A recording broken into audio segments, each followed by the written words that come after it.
So we started with Plato, right?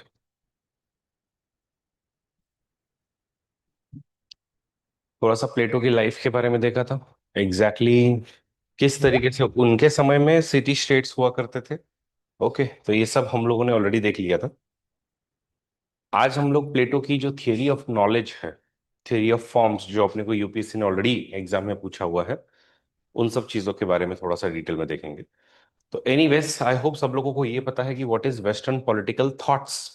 हम्म और खास करके वेस्टर्न पॉलिटिकल थॉट्स पहले ग्रीस वाले रीजन में ओरिजिनेट होते हैं, बाद में जाकर के इटली वाला रीजन रीजन जिसको हम लोग रोम भी कहते हैं, और आगे वहीं से रोमन एम्पायर बनता है। ओके, फिर जो है वो हमने एक ब्रीफ यूरोप की हिस्ट्री देखी, क्योंकि अगर आपको वेस्टर्न पॉलिटिकल थॉट समझ करके लेना है तो it is very very necessary कि आप लोग यूरोप की हिस्ट्री को समझ लें। यूरोप की हिस्ट्री समझे बिना आप लोगों को नहीं समझ में आएगा। तो ये हमने already Roman gods, Roman history, ये हम लोग ऑलरेडी सब कुछ देख चुके हैं। अब हम लोग जो है वो आगे शुरू करेंगे प्लेटो के और अंडरस्टैंडिंग को लेकर के।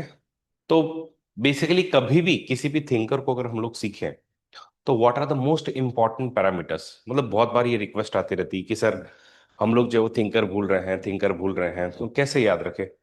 तो कुछ नहीं, हर बार कंटेक्स्ट दिमाग में रखो। ठीक है, कंटेक्स्ट को हिंदी में कहते हैं हम लोग संदर्भ, और इसके लिए एक बहुत ब्यूटीफुल जो शब्द है वो है कि संदर्भ ही सत्य है। ठीक है, तो अगर आपको किसी भी चीज को समझ करके लेना है तो हमेशा उसका संदर्भ समझ करके लो, कंटेक्स्ट समझ करके लो। The moment you understand the context you are going to get what he wants to say और शी वांट्स टू से। तो प्लेटो का age and time and place, उसी के साथ में उनके जो मेन कंसर्न क्या है, जैसे अगर हम लोग प्लेटो के कंटेक्स्ट में कहें तो ancient Greece. Okay, Peloponnesian war just खत्म हुआ है, उस समय की हम लोग बात कर रहे हैं। फिर उसके बाद में उनकी कंसर्न क्या है, तो कंसर्न ये है कि आइडियल स्टेट कैसे बनाए हम लोग। क्यों? क्योंकि प्लेटो के मतलब वहां पर एथेंस हारा, पेलोपोनेशियन वॉर में एथेंस क्यों हारा, तो वो उनको समझना है। उनकी स्कूल ऑफ थॉट, जैसे कि यहाँ पर हम लोग आइडियोलॉजी आइडियलिज्म कहेंगे। मेथोडोलॉजी में उन्होंने सोक्रेटिस से जो मेथोडोलॉजी सीखी थी, कौन सी? डायलेक्टिक्स।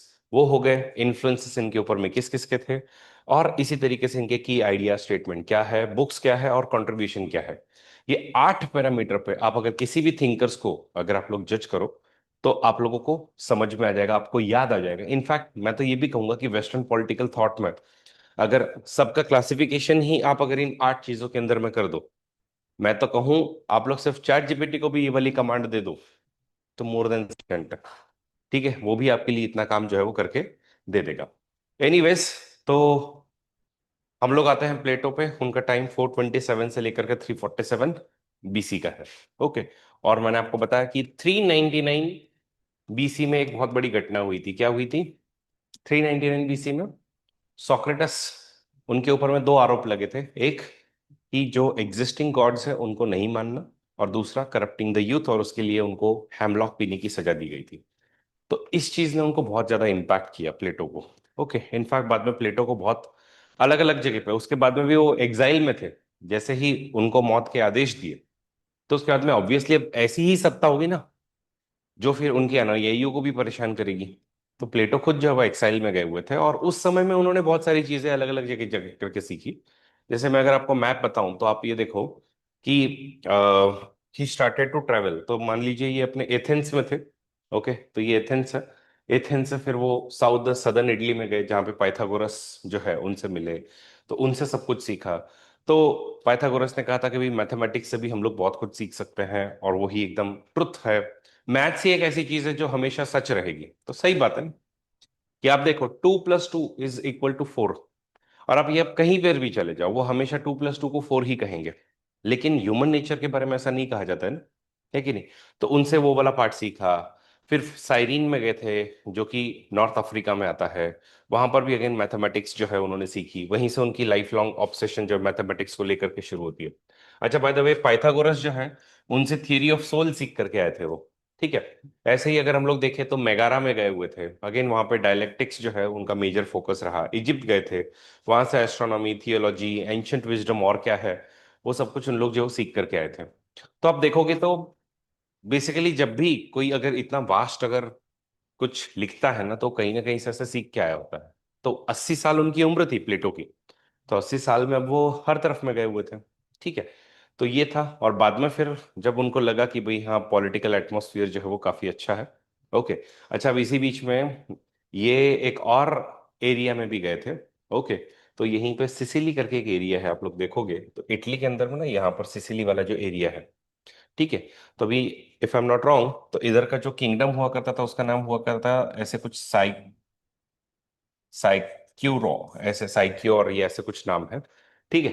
तो यहाँ पर जो है वो बेसिकली 2-3 बार अपने खुद के पर्सनल आइडियाज जो वो इम्प्लीमेंट करने के लिए गए थे।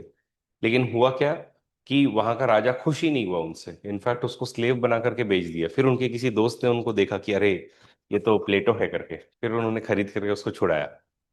ठीक है। तो इस तरीके की हालत भी हुई थी कि वही फिलोसॉफी के चक्कर में ये ऐसा ऐसा सब कुछ जो है वो इनके साथ हुआ था। ओके। बट एनीवेज बाद में जब वो वापस से एथेंस के अंदर में आते हैं तो उन्होंने अपनी एक स्कूल बनाई जिसका नाम रखा गया था एकेडमी। तो आज जो शब्द आता है ना एकेडमी, वो एकेडमी शब्द यहीं से आता है, उनकी खुद की जो स्कूल है वहीं से आता है। ठीक है। ऐसा ही बाद में एरिस्टोटल ने भी अपनी एक स्कूल बनाई थी जिसको हम लोग लाइसियम कहते हैं। ठीक है। लेकिन खुद की जो स्कूल थी उसको एकेडमी कहते हैं, और इस एकेडमी के बोर्ड के बाहर में एक चीज लिखी हुई थी। ठीक है। मतलब मैथ्स उनको इतना ज्यादा पसंद था कि उन्होंने लिखा हुआ था कि let no one ignorant of geometry enter here, एकदम गेट के ऊपर ही लिखा हुआ था कि जो भी इग्नोरेंट है उसको हम लोग जो है वो आने नहीं देंगे। बाकी ऑब्वियसली फिर इसके अंदर में mathematics, astronomy, philosophy, political science सब कुछ सिखाया जाता था। और इसमें इनका सबसे फेमस शिष्य यहीं पर आया जिसका नाम था अरिस्टोटल। ठीक है। तो ये अरिस्टोटल जो है वो 17 की उम्र में यहाँ पर आ गया था, लगभग 20 एक साल वो भी यहाँ पर पढ़ाई की है। उनको लगा कि इस एकेडमी की बागडोर जो है वो बाद में जाकर के इन्हीं को दे दी जाएगी, अरिस्टोटल को। लेकिन ऐसा हुआ नहीं, इनफैक्ट प्लेटो के नेफ्यू के हाथ में ये वाली बागडोर जो है बाद में चली गई। तो फिर वो बोले जान दो, फिर कोई मतलब नहीं है, and then he went on again to Macedonia जहां से वो बिलोंग करते थे। और फिर उन्होंने वहीं पर अलेक्जेंडर को वगैरह सिखाया। तो वो लिंक एक, मतलब what started from Socrates, Socrates का महान शिष्य प्लेटो, प्लेटो का महान शिष्य एरिस्टोटल, और एरिस्टोटल का महान शिष्य अलेक्जेंडर द ग्रेट। ठीक है। तो इस तरीके से हम लोग प्लेटो की थोड़ी सी लाइफ को देख सकते हैं। फिर हम लोग जो है वो आगे बढ़े तो मैंने आपको बताया कि प्लेटो का जो मेन कंसर्न था वो क्या था। प्लेटो का जो मेन कंसर्न है वो है कि हम लोग हारे क्यों, हारे तो हारे क्यों, कहाँ हारे। तो भाई पेलोपोनेशियन वॉर के अंदर में हम लोग हारे क्यों। तो पेलोपोनेशियन वॉर के अंदर में हारने की जब उन्होंने वजह ढूंढी तो उस वजह के अंदर में, आप लोग एक थोड़ा सा इस तरफ में शिफ्ट हो जाओ, इसके सीध में बैठा है सर। सबको बोल रहा हूँ मैं। वजह जो है, हारने की वजह जब उन्होंने पड़ताली तो उनका कहना था कि भाई हमारे यहाँ पे करप्शन है, भर भर के करप्शन है। अच्छा, करप्शन है, और प्लस हम लोग एक यूनाइटेड सिटी नहीं है, हम लोग जो है वो city of rich and city of poor है। दो सिटीज में हम लोग जो है वो डिवाइडेड है। ठीक है। पुअर रिच को ट्रस्ट नहीं करते, रिच पुअर को ट्रस्ट नहीं करते, और a divided house is always going to be defeated. तो ऐसा ही कुछ इवन एथेंस के साथ में हुआ। ठीक है। तो अगर हम लोग देखें तो वो हम लोग क्लियरली देखते थे कि यहाँ पर वेल्थ जो है वो कॉन्सेंट्रेटेड थी। और उनका कहना था कि खास करके इन सब में भी जो सबसे इंपॉर्टेंट रीजन है कि क्यों हम लोग हारे, बिकॉज रूलिंग क्लास के अंदर में करप्शन था। इस करप्शन को, मतलब तो उनसे पूछा कि भाई व्हाट इज करप्शन, तो उन्होंने करप्शन को डिफाइन किया कि सिंपल है, मतलब देखो कितनी ब्यूटीफुल डेफिनेशन है करप्शन की, कि क्या, using public office for the private ends. Simple definition है। अगर आपसे भी कहीं पूछे कि what is the definition of corruption, तो सिंपल डेफिनेशन यही है कि using public office for the private and. आपको अगर गवर्नमेंट काम के लिए कोई गाड़ी मिली है तो सिर्फ गवर्नमेंट काम तक ही रखनी चाहिए, उससे लेकर के आप सब्जी खरीदने नहीं जा सकते हो, उसको लेकर के आप लोग शॉपिंग करने के लिए नहीं जा सकते हो। इनफैक्ट अर्थशास्त्र के रचयिता कौन, कौटिल्य। कौटिल्य जो है वो हमेशा दो शाही और दो पेन रखा करते थे। क्यों? क्योंकि अगर कोई घर पर बैठे हैं तो अगर कोई ऑफिशियल उनको रिप्लाई देना है तो उसके लिए वो लोग गवर्नमेंट की शाही यूज करेंगे और गवर्नमेंट का पेन यूज करेंगे। और अगर उनको खुद का प्राइवेट रिप्लाई अगर किसी को देना है तो उसके लिए एक अलग से खुद की प्राइवेट शाही और ये रखा है, क्योंकि दूसरे देखे ना देखे आप तो देख रहे हो, और आप अगर देख रहे हो तो एज आई सेड कि what is definition of corruption. Corruption की डेफिनेशन सीधी सादी है कि पब्लिक ऑफिस को यूज करना फॉर द प्राइवेट एंड।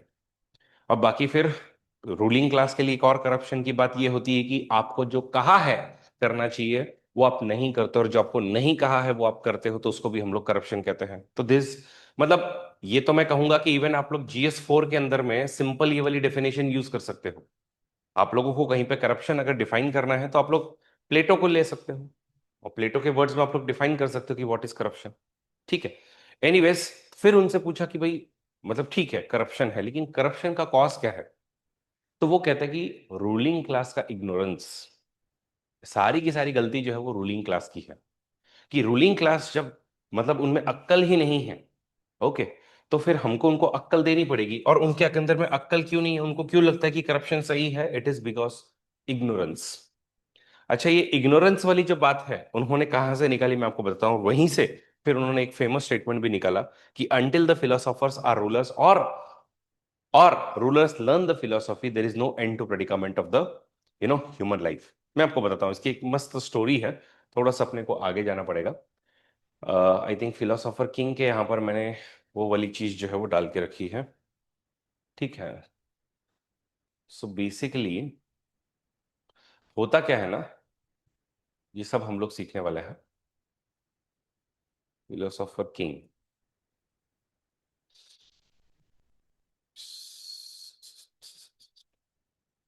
हाँ, तो होता क्या है कि उनके लाइफ में, ठीक है, उन्होंने 3 बार फिलोसोफर किंग को बनाने की कोशिश की और तीनों बार वो फेल होते हैं। ठीक है।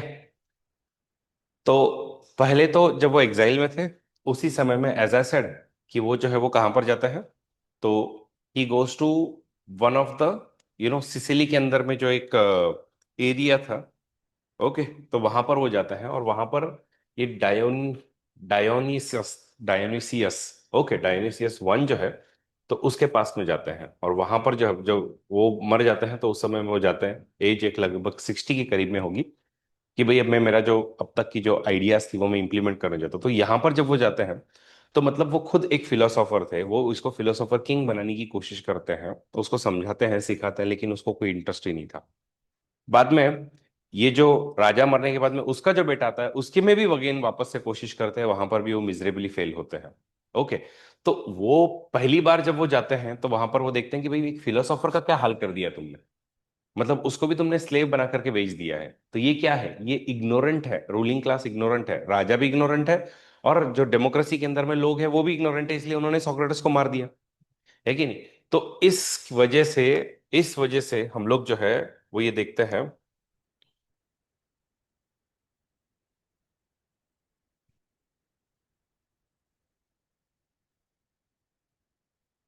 तो इस वजह से हम लोग जो है वो देखते हैं, इस वजह से हम लोग देखते हैं कि ये बेसिकली ये वाली बात कहते हैं कि जब तक सॉरी रूलर्स को हम लोग फिलोसॉफी नहीं सिखाते हैं, तब तक जो है वो प्रेडिकामेंट हम लोगों की खत्म नहीं होने वाली है। तो इसीलिए फिर वो यहाँ पर नॉलेज और इन सब की बात जो है वो करने वाले हैं। तो चलिए अभी हम लोग जो है वो आगे वाला एकदम मस्त पार्ट देखते हैं, तो आपको दिखाता हूं मैं। Okay. So as I said, सबसे पहले कि अंटिल फिलोसोफर्स, ओके, या तो अंटिल फिलोसोफर्स आर रूलर्स और rulers learn the philosophy there is no end to predicament of human life, ऐसा उनका कहना था। फिर उनसे पूछा कि भाई ठीक है आप ये सब बातें कर रहे हो, लेकिन इन सब चीजों का मतलब क्या है, आप इसमें थियरी ऑफ नॉलेज क्या दोगे? तो फिर उस समय में अपने को देखना पड़ता है कि वो 2 टाइप के नॉलेज की बात करते हैं, एक नॉलेज है, एक ट्रू नॉलेज है। ओके, ऐसे 2 नॉलेजेस हैं इसमें भी। ओके, इनके इन्फ्लुएंसेस अगर हम लोग स्टडी करें तो इनके इन्फ्लुएंसेस में अपने को कौन कौन मिलते हैं? इनके इन्फ्लुएंसेस में एज आई सेड कि मेजर अगर इनके ऊपर में किसी का इन्फ्लुएंस था तो it was of the Socrates. तो सोक्रेटिस के 3 टाइप के इन्फ्लुएंसेस देख सकते हैं। एक, सोक्रेटिस ने खुद ने जो थियरी ऑफ नॉलेज दी थी। दूसरा, जो मेथड ऑफ डायलेक्टिक्स था। और तीसरा, जो सोक्रेटिस की खुद की लाइफ थी, जिस तरीके से सोक्रेटिस को उस समय की डेमोक्रेसी ने, ठीक है, जो 501 ज्यूरी बैठे हुए थे वहां पर, और उसमें से 280 लोगों ने इनको हेमलॉक पीने के लिए कहा। ओके, तो कहीं ना कहीं उन्होंने डेमोक्रेसी की तरफ में हेट्रेड वहीं से डेवलप की। ओके। फिर वो जो है वो मानते हैं कि भाई ये भी डेमोक्रेसी जो है वो तो in fact again rule of ignorance ही है करके। बाकी अगर हम लोग देखें तो उसी तरीके से मैंने आपको बताया कि अब वो अलग अलग जगह पर गए हुए थे, वहां से कुछ सीख सीख करके भी आए, पाइथागोरस से इन लोग सीख करके आए। वहीं से ये थियरी ऑफ सोल, और ये थियरी ऑफ सोल बहुत इंपॉर्टेंट है, खास करके जो वो अपना एक थियरी देने वाले हैं जस्टिस की उसके अंदर में। तो अब कहीं कहीं पर ये वाली आर्ग्यूमेंट दी जाती है और वो थोड़ी सच भी लगती है कि ऐसा कहा जाता है कि पाइथागोरस जो है वो इंडिया आए थे। ओके। क्योंकि दो चीजें सिमिलैरिटी जो है वो अपने को मिलती है। एक जो है वो पाइथागोरस ने ये जो थियरी दी थी अपनी, कौन सी वाली, कि भाई A square B square is C square और इसको C square is equal to A square plus B square. ये हमारे ऑलरेडी अलग अलग श्रुतियों में और इन सब चीजों में यज्ञ बनाने की विधि के अंदर में ऑलरेडी ये सब बातें जो है वो कही हुई है। दूसरा अगर हम लोग देखें तो हम लोगों ने एक और मतलब थियरी ऑफ सोल, जिससे प्लेटो पाइथागोरस से इंस्पायर होते हैं, ये theory of soul already Indian philosophy में एकदम बसी हुई है, जिसमें हम कहते हैं कि भाई सोल जो है, आत्मा जो है, वो अनश्वर है, यानी कि कभी खत्म नहीं होगी। बॉडी जो है वो नश्वर है, ये चेंज होते रहेगी। ओके। तो ये सब बातें पाइथागोरस शायद से इंडिया से सीखा, और फिर पाइथागोरस से प्लेटो सीखे, और फिर उधर वो आगे एक चेंज जो है उसकी बनती है। बाकी हेराक्लिटस से कंसेप्ट ऑफ चेंज ये समझते हैं। तो उनका कहना है कि भाई life is like a river जो कंटिन्यूअसली चेंज होते रहती है। बट उसी के विपरीत में परमानाइडस है, जो कहते हैं कि नहीं नहीं, कुछ चीजें जो परमानेंट भी हैं, कुछ चीजें हमेशा रहने भी वाली है। तो ये सब चीजों से वो सीखते हैं। अब इन सब का इंपॉर्टेंस कहां पर है, अपने को कहा जाता है कि all that is Platonic is Socratic, ऐसा एक स्टेटमेंट दिया जाता है। मतलब क्या, मतलब जो कुछ प्लेटो का है वो सब कुछ सोक्रेटस का है। तो उस समय में अपने को यूज करना है कि नो डाउट सोक्रेटस से वो बहुत कुछ सीखे। उनकी थियरी ऑफ नॉलेज से ही वो अपनी बाद में आगे सारी की सारी थियरीज बनाते हैं। उनके मेथड ऑफ डायलेक्टिक्स आप लोगों को बहुत ज्यादा प्रोमिनेंटली दिखेगा, और उनकी लाइफ से वो सीखते हैं कि कैसे डेमो मतलब ही यूज टू हेट डेमोक्रेसी। तो कहीं ना कहीं उनका इन्फ्लुएंस अपने को दिखाई देता ही देता है। तो नो डाउट बहुत सारा पार्ट जो है वो प्लेटो का सोक्रेटिक है, सोक्रेटिस से सीखा हुआ है। लेकिन सिर्फ सोक्रेटिस नहीं, पाइथागोरस की थियरी ऑफ सोल, हेराक्लिटस का कंसेप्ट ऑफ चेंज, और पार्मेनाइडस का थियरी ऑफ परमानेंस से भी वो बहुत कुछ सीखे हैं। Apart from that Plato himself is also an original thinker, जिन्होंने फिलोसोफर किंग जैसी आइडियाज दी है, communism of property and family जैसी आइडियाज दी हुई है। तो ये सब बातें जब हम लोग बताएंगे तो फिर वो वाला उत्तर को आप एक बैलेंस्ड उत्तर लिख पाओगे। तो पहले अपने को एग्री करना है, पर बाद में उसके दूसरे पर्सपेक्टिव्स भी अपने को देने हैं। तो एक बैलेंस्ड आंसर इस तरीके से लिखा जाता है। ओके, उसकी हम लोग आंसर राइटिंग की प्रैक्टिस भी करेंगे। ओके। बाय द वे, सब लोगों ने अपने शॉर्ट नोट्स बनाए हैं जो भी अब तक हम लोग सीखे हैं? ठीक है, प्लीज शॉर्ट नोट्स जो है वो बनाते रहो। मैंने आपको तरीका बताया हुआ है कि किस तरीके से करना है। ओके। तो वापस एक बार अगर आप लोग भूल गए हो तो आपको याद दिला दूं कि ए फोर पेजेस ही लेने हैं कंपलसरी, और A4 पेजेस में आप लोग उसको डिवाइड करो। इसमें और कोई लाइन खींचने की जरूरत नहीं है। जब भी आंसर राइटिंग करते हो, आंसर राइटिंग में आप लोग जो है वो इस तरीके के पेज यूज करोगे, जिसमें ये ऐसे रहेगा, और इसमें फिर लेफ्ट में मार्जिन है, राइट में मार्जिन है, और इधर यूपीएससी लिखा हुआ है, और इधर में आप लोग लिखोगे। But when it comes to short notes, तो शॉर्ट नोट्स के अंदर में आप लोग कंपल्सरीली A4 पेज लेकर के इसको डिवाइड करो, और जितनी कम जगह यूज करो, एक ही थंब रूल है, कम जगह यूज करनी है। आप सोचो, फाइनल एग्जाम में आप लोग गए हुए हो और उस समय में आपके पास में इतने बड़े बड़े नोट्स पड़े हुए हैं, शॉर्ट नोट्स के काम आएंगे क्या आपके? वो जितने कम पन्नों पर होंगे उतना बढ़िया। तो इसीलिए बनती कोशिश, जो शॉर्ट नोट्स बनाते हो, जो मैं आपको नोट्स दे रहा हूं उसके, तो वो बनाते समय में जितना छोटा छोटा लिखो, जितना एरोज वगैरह यूज करो, वो बढ़िया। और जितना कम जो आप डिटेल में लिखोगे उतना और बढ़िया। ओके। और आंसर राइटिंग में तो फिर आपको पता ही है कि क्या रूल्स फॉलो करने हैं। ग्रेट। तो हम लोग अब वापस आते हैं अपने इसी मुद्दे पर, इन्फ्लुएंसेस ऑन प्लेटो। सोक्रेटिस का इन्फ्लुएंस तो हमने इनफैक्ट देखा भी है। तो कैसे? तो प्लेटो खुद कहता था कि सोक्रेटिस जो वाइजेस्ट मैन ऑन द अर्थ है। क्यों? क्योंकि सोक्रेटिस कहता था। तब सोक्रेटिस को अगर अच्छे से समझना है तो आपको उस समय के सोफिस्ट समझने पड़ेंगे। सोफिस्ट, ठीक है। ये सोफिस्ट क्या होता है? ठीक है, सोफिस्ट क्या होता है? तो सोफिस्ट जो है वो ऐसे कुछ उस समय के टीचर हुए करते थे। ठीक है, तो ये टीचर ही थे। तो देखो, ये टीचर थे, और ये टीचर जो है वो क्या करते थे? ये टीचर सिखाते थे कि कैसे बोलना, और बोलना कैसे है, क्यों चाहिए तुमको, ये क्यों सीखना है तुमको? Because you wanted to come in to power. तुमको क्या चाहिए थी? पावर। तुमको बोलना सीखना है, अच्छा बोलना सीखना है, लोगों को कन्विंस करना आना चाहिए। ठीक है।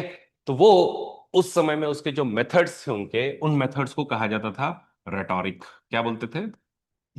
रेटोरिक। ये रेटोरिक के मेथड्स के थ्रू सिखाया जाता था। ये रेटोरिक के मेथड्स के थ्रू सिखाया जाता था कि कैसे तुम पावर में आओ। तो उनसे पूछा, भाई पावर में क्यों आना है? पावर में आओगे तो पैसा मिलेगा। आज भी अगर आप किसी एमपी, एमएलए, नगर सेवक, इन सबसे पूछ लो कि भाई पावर में क्यों जाना है, तो जनता की सेवा करना, ये तो सिर्फ एक दिखावा है। अब वो जनता के सेवक जो थे ना, वो गए, उनका जमाना गया। अब यहाँ पे प्रोफेशनल पॉलिटिशियंस आते हैं। भाई इलेक्शन में मैं 5 करोड़ इन्वेस्ट करूंगा, ठीक है, उसमें अगर मेरी जीत हो गई तो 25 करोड़ कमाने की कोशिश करेंगे, ठीक है। इसीलिए सभी मिनिस्टर्स को, सभी एमपीज को, एमएलएस को, नगर सेवकों को सब कुछ पता है कहाँ क्या आने वाला है, कहाँ का टेंडर अपने को उठाना है। तो वो भी एक बिजनेस ही हो गया ना उनका। तो ऐसा ही है कि भाई पावर में क्यों आना है? पावर में आओगे तो तुमको एक ही चीज मिलेगी, वो है पैसा। और तुमको ये चाहिए, तुमको इन्फ्लुएंस चाहिए, तुमको पैसा चाहिए, तो इसके लिए तुम लोग क्या करो, तुम लोग सीखो। तो ये सोफिस्ट हुआ करते थे उस समय में, नॉलेज इंपार्ट किया करते थे, मतलब वो सिखाते थे। और लेट मी टेल यू, ये सोफिस्ट की जो फिलोसॉफी है, जो रेटोरिक्स की जो आर्ट है, वो आज भी जिंदा है मार्केटिंग के फॉर्म में। मार्केटिंग के फॉर्म में जो इमेज रिक्रिएशन का काम किया जाता है, जो पीआर टीम्स हायर की जाती है, वो यही है। तो उस समय में अगर हम लोग देखें, तो जैसे आज एक सबसे खतरनाक बात हम लोग बॉर्नविटा की करते हैं। बॉर्नविटा के अंदर में अगर आप लोग कभी ऐड देखी होगी तो आप सबने देखा होगा कि क्या तू बॉर्नविटा नहीं पीता, कॉम्प्लेन नहीं पीता। बॉर्नविटा तैयारी जीत की, कि भाई वो दिखाया है कि मेरा बच्चा सुबह सुबह उठ रहा है, अब सुबह उठा है तो भूखा है, भूखा है तो क्या दे, तो खाना बनाने का माँ को टाइम नहीं है। तो माँ बोली तैयारी जीत की, ले भाई बॉर्नविटा, ठीक है, तेरे लिए दूध है, दूध के अंदर में मैंने 1 चम्मच नहीं 2 चम्मच डालो और टेस्टी लगेगा। बट ये बॉर्नविटा 90% शुगर है, ठीक है, 90% शुगर है। अगर आप शुगर डालते तो इतनी नहीं डालते थे, बट बॉर्नविटा के 2 चम्मच डाले। तो फिर इसके अगेंस्ट में फिर वो फूड फार्मर और बाकी बहुत सारे लोगों ने आवाज उठाई कि तैयारी जीत की है या तैयारी डायबिटीज की है। क्योंकि अगर इतनी अर्ली एज के अंदर में आप अगर बच्चों को इतनी शक्कर देना शुरू करोगे तो वो टेस्टी लगता है ना। आप बच्चों को क्या, तुमको दो तो तुम 2-2 गिलास पी जाओ, उसके अंदर में 4-4 चम्मच डाल करके। मेरा बेस्ट फ्रेंड है कौस्तुभ, उसको कोल्ड बॉर्नविटा इतना पसंद है कि पूछो, तो उसका गला साथ नहीं देता है कई बार। लेकिन बॉर्नविटा में पहले तो आप डालो, मतलब दूध बना रहे हो उसमें पहले तो तुम 2 चम्मच डालो, फिर उसको मिक्सर में पीस करके मस्त बनाओ। उसके ऊपर से तुम 2 चम्मच और, जब आपने उसको ग्लास में डाल तो उसके ऊपर से 2 चम्मच और डालो ना, भर भर के बॉर्नविटा पियो। ऑब्वियस सी बात है कि वो समझदार है, वो रोज रोज नहीं पीता है। बट अगर किसी को देख करके इस तरीके से रोज पिया जाए तो हो गई फिर तैयारी डायबिटीज की, और वो सच हो जाएगा, है कि नहीं? तो सोफिस्ट जो है उस समय के ऐसे ही टीचर्स थे जो एक ही चीज में फोकस करते थे, रेटोरिक। और रेटोरिक का बेसिक मतलब है कि how do you get what you want just using words. कि मुझे जो चाहिए वो मैं सिर्फ शब्दों से कैसे ले सकता हूं। एंड एज आई सेड कि एड एजेंसीज इसी पर काम करती है, रेटोरिक्स पर। और उसमें आप लोग 3 चीजें यूज कर सकते हो: इथोस, पैथोस, लोगोस। इथोस मतलब क्या? क्रेडिबिलिटी, अपनी क्रेडिबिलिटी बताओ। अब मैं ही जब अपनी पॉलिटिकल साइंस की भी बैच जब मैं बेच रहा हूं लोगों को, तो मुझे भी ये 3 चीजें यूज करनी पड़ेंगी। इथोस मतलब मुझे मेरी क्रेडिबिलिटी दिखानी पड़ेगी। क्या क्रेडिबिलिटी अरविंद सिंह राजपुरोहित की? तो ये पिछले 9 साल से बैचेस चल रही हैं, ये 10वीं बैच है। दूसरी क्रेडिबिलिटी क्या है? दूसरी क्रेडिबिलिटी, भाई 296 मार्क्स मैंने खुद ने ऑप्शनल में पॉलिटिकल साइंस में लाए हुए हैं, और एक पेपर में 276 लाए हुए हैं।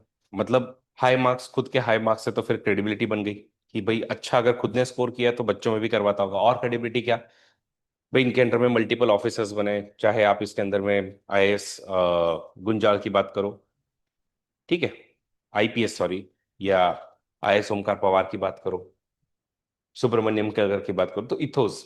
फिर पैथोस, पैथोस में मैं तुम्हारे इमोशन से खेलूंगा। इमोशंस क्या कि भाई देखो, पॉलिटिकल साइंस लोगे तो, और ये सच भी है वैसे, कि उससे दो चीजें हो जाएंगी। मैं आपको लिख करके देता हूं, अगर सीजेपी के जितने भी मेंबर्स आज जो प्रोटेस्ट पे बैठे हुए हैं ना, उनमें से एक ने भी ढंग से थोड़ी सी पॉलिटिकल साइंस की स्टडी कर ली होती, या मेरा ऑप्शनल का बैच कर लिया होता, तो उन लोगों ने बहुत अच्छे स्पीचेस दिए होते, उनको बहुत अच्छे से समझ में आया था कि अपने को किस दिशा में जाना है, क्या बोलना है, कैसे लोगों को लेना है, और कैसे अपनी क्रेडिबिलिटी बढ़ानी है।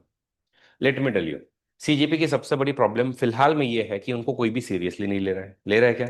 आप में से कोई फॉलो कर रहा है, ठीक है, मांग रहे हैं नीट, कुछ बच्चे हैं जो नीट का जो पेपर लीक हुआ, या अभी जो महाराष्ट्र का भी टीईटी का पेपर जो लीक हुआ, तो उस पर हम लोग धर्मेंद्र प्रधान जी का रेजिग्नेशन मांग रहे हैं।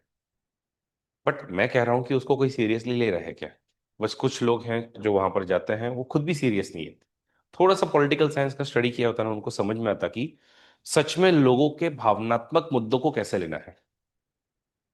बहुत सारे लोग रिलेट नहीं कर पाएंगे, ठीक है, जो नीट के पेरेंट्स हैं मे बी वो थोड़े बहुत रिलेट कर पाए, लेकिन हर कोई नहीं कर पाएगा। आप और बेटर चीजों की तरफ में आपको जाने की आवश्यकता थी, तो आप में पैथोस, लोगों के इमोशंस, वो आना चाहिए। और तीसरा है लोगोस, मतलब लॉजिक भी लगाओ। तो पॉलिटिकल साइंस की बैच के लिए मैं कहूंगा कि भाई 6 महीने के अंदर में बैच खत्म, दिसंबर से पहले आप लोग रेडी रहोगे। शॉर्ट नोट्स होंगे, आंसर राइटिंग होगी, आंसर चेकिंग होगी मेरे द्वारा। ये सब क्या है? ये सब जो है वो आपके लॉजिक को, कि यही लॉजिकली किया जाना चाहिए, ये मैं मेरी मार्केटिंग में करूंगा, यही बाकी लोग अपने मार्केटिंग में करेंगे। ये भी आपके लॉजिक के साथ खेलते हैं। लॉजिक के साथ में कैसे कि भाई तुम्हारा बच्चा जो है वो बॉर्नविटा पिएगा, उसके अंदर में विटामिन मिनरल्स ये वो डाला है, तो वो देखो इमोशंस, तुम्हारा बच्चा, तुम्हारा बच्चा, तुम्हारा बच्चा। हम्म। क्रेडिबिलिटी में देखो भाई, मैं बड़ी ब्रांड हूँ, कैडबरी नाम की ब्रांड हूँ, तो अगर मैं लेकर के आ रहा हूँ तो और क्रेडिबिलिटी क्या आएगी? तो दिस इज हाउ रेटोरिक जो है, उसका मेन क्रक्स क्या है? रेटोरिक का मेन क्रक्स है कि आप जो है वो लोगों से वो करवाओ जो आप शब्दों से करवा सकते हो, आपको वो सब कुछ मिल जाए। ओके, तो it is art of seeing available means of persuasion. One of the best technique of persuasion is rhetoric. और इसके जो टीचर्स हुआ करते थे उनको कहा जाता था सोफिस्ट। सो सोफिस्ट एक ट्रेडिशन है, एक पर्सन का नाम नहीं है, ठीक है। इसमें से वन ऑफ द फेमस जो सोफिस्ट थे उनका नाम था प्रोटागोरास। प्रोटागोरास, ठीक है। तो ये एक वन ऑफ द फेमस उस समय के आपको दिखाई देंगे कि सोफिस्ट है, ठीक है। तो ये क्या करते थे? इनका जो मेथड था टीचिंग का, वो लेक्चरिंग वाला था, जो पूरे इंडियन ट्रेडिशन के अंदर में, इंडियन एजुकेशन सिस्टम के अंदर में हम लोग देते हैं। इनफैक्ट इंडियन ट्रेडिशनल जो हम लोगों का पढ़ाई का जो तरीका था वो डायलेक्टिक्स ही है।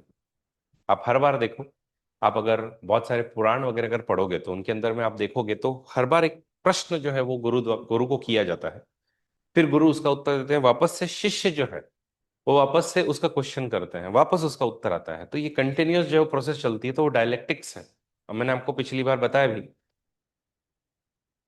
कि GS4 के लिए, अगर आपको एथिक्स के लिए प्रिपेयर करना है, तो माइकल सैंडल्स की सबसे अच्छी वीडियोस है। माइकल सैंडल्स अपने पॉलिटिकल साइंस का थिंकर भी है वैसे, लेट मी टेल यू। वो हार्वर्ड की जो वो सिखाते हैं जस्टिस के लिए, ठीक है, तो वो भी जस्टिस को ही लेकर के सिखा रहे हैं वहां पे। वो जो वीडियोस है वो शानदार वीडियोस है, वो आप सबने देखनी चाहिए बैठ करके आराम से। GS4 आपका, आपसे देखो क्या होता है कि अभी के, मतलब खास करके आप लोगों की बात करूं या बहुत सारे लोग जो ऑनलाइन देख रहे हैं उनकी भी बात करूं, अभी की हमारी प्रॉब्लम यह है कि हम लोग शॉर्ट टर्म जो मेमोरीज हैं वो क्रिएट कर रहे हैं। हम लोग रील्स बनाते हैं 20 सेकेंड्स की, 30 सेकेंड्स की। हम लोग बड़ी बड़ी वीडियोस नहीं देखते हैं। आज आप देखो, सीरीज देखने वाले लोग हो गए हैं कम, सीरीज भी अब बना रहे हैं। तो पहले देखो, ऐसे सीरीज बनते थे जो 40-40 मिनट, एक एक घंटे की होती थी, एपिसोड उनका होता था। आजकल, आजकल 20 मिनट, 25 मिनट इतना ही बनाते हैं। अटेंशन स्पैन ऑलरेडी कम होते जा रहा है। रील देखते हैं, और वो फिर मेमोरी आपकी उतनी ही देर के लिए रहती है ना। आप जितना टाइम उसके साथ स्पेंड करोगे उतने समय के लिए वो आपके लॉन्ग टर्म मेमोरी में जाएगा।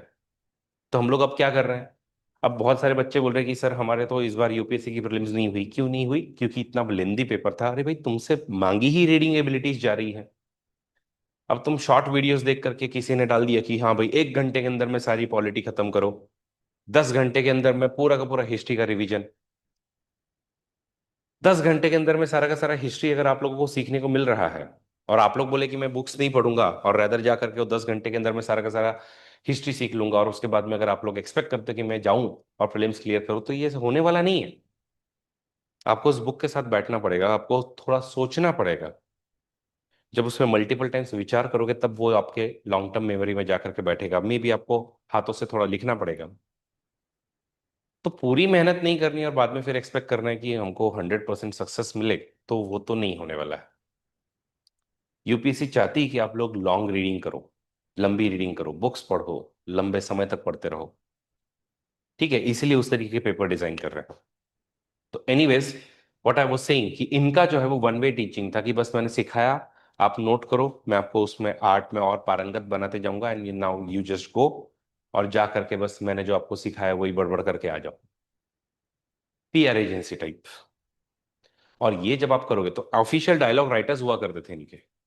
मेरे को अच्छा डायलॉग बोलना नहीं आता है। और let me tell you, democracy के अंदर में क्या है, सबसे अच्छा बोलना आना चाहिए, यही सबसे बेसिक रिक्वायरमेंट थी।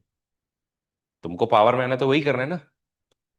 तो उस समय में ये टीचर्स आते हैं सोफिस्ट्स, और ये सोफिस्ट जो है उनको सिखाते हैं कि पावर में कैसे आना है, कैसे, भले ही मैं गलत साइड में हूं फिर भी उसको मैंने सच बोलना है। वो एडवोकेट वाला काम है। अपने को पता है कि भाई मेरे क्लाइंट ने मर्डर किया है, लेकिन फिर भी अपने को बताना है, जैसे भाई सिया के केस में चल रहा है, जो वो केतन अग्रवाल है, उनकी जो धक्का मार करके हत्या कर दी गई। अब सिया को, चेतन को, दोनों को पता है कि भाई हम दोनों ने मिल करके ही किया हुआ है। बट जानबूझ करके अब वो क्या कोशिश करेंगे बताने की कि नहीं ये तो एक्सीडेंट था, हमने नहीं किया। और इसी के अंदर में अगर आप और एक चीज देखो, सबसे महत्वपूर्ण चीज देखो, तो उसका जो सिया के साइड से जो बड़ा लॉयर जो अपॉइंट किया है, वो भी उसको पता है कि इन लोगों ने किया है। बट फिर भी क्या होगा, वो डिफेंड करेंगे उनको। तो वही वाली बात है कि तुम गलत हो या सही हो, तुम जो भी साइड में हो, तुम उस तरफ में डिफेंड कर सकते हो। प्रोटागोरस खुद कहता था कि I can be on the weaker side. Okay. और वो वीकर साइड को ही मैं ही खुद स्ट्रॉन्गर साइड बना सकता हूं, सिर्फ मुझे सही वर्ड्स आने चाहिए बोलने। डिबेट के अंदर में भी वही किया जाता है। तो ये सब, ऐसा नहीं कि सोफिस्ट की फिलोसॉफी पूरी खत्म हो गई है आज, ये आज भी जिंदा है, उसी तरीके से जिंदा है। ठीक है, लेकिन उस समय में सोक्रेटस जो है वो आते हैं और वो सोफिस्ट को चैलेंज करते हैं। वो कहते हैं कि टीचर का काम जो है वो नॉलेज इम्पार्ट करना नहीं है, रादर उनके अंदर में क्वेरीज निर्माण करना है डायलेक्टिक्स के मेथड के थ्रू, उनके अंदर में जिज्ञासा पैदा करना है। तो ये जो सोफिस्ट थे तो ये बोलते थे कि भाई मैटर ही सब कुछ है, पैसा कमाना ही सब कुछ है, पैसा कमाओ तो जिंदगी सही है, वगैरह वगैरह। लेकिन सोक्रेटिस बोलते थे कि ऐसा नहीं है।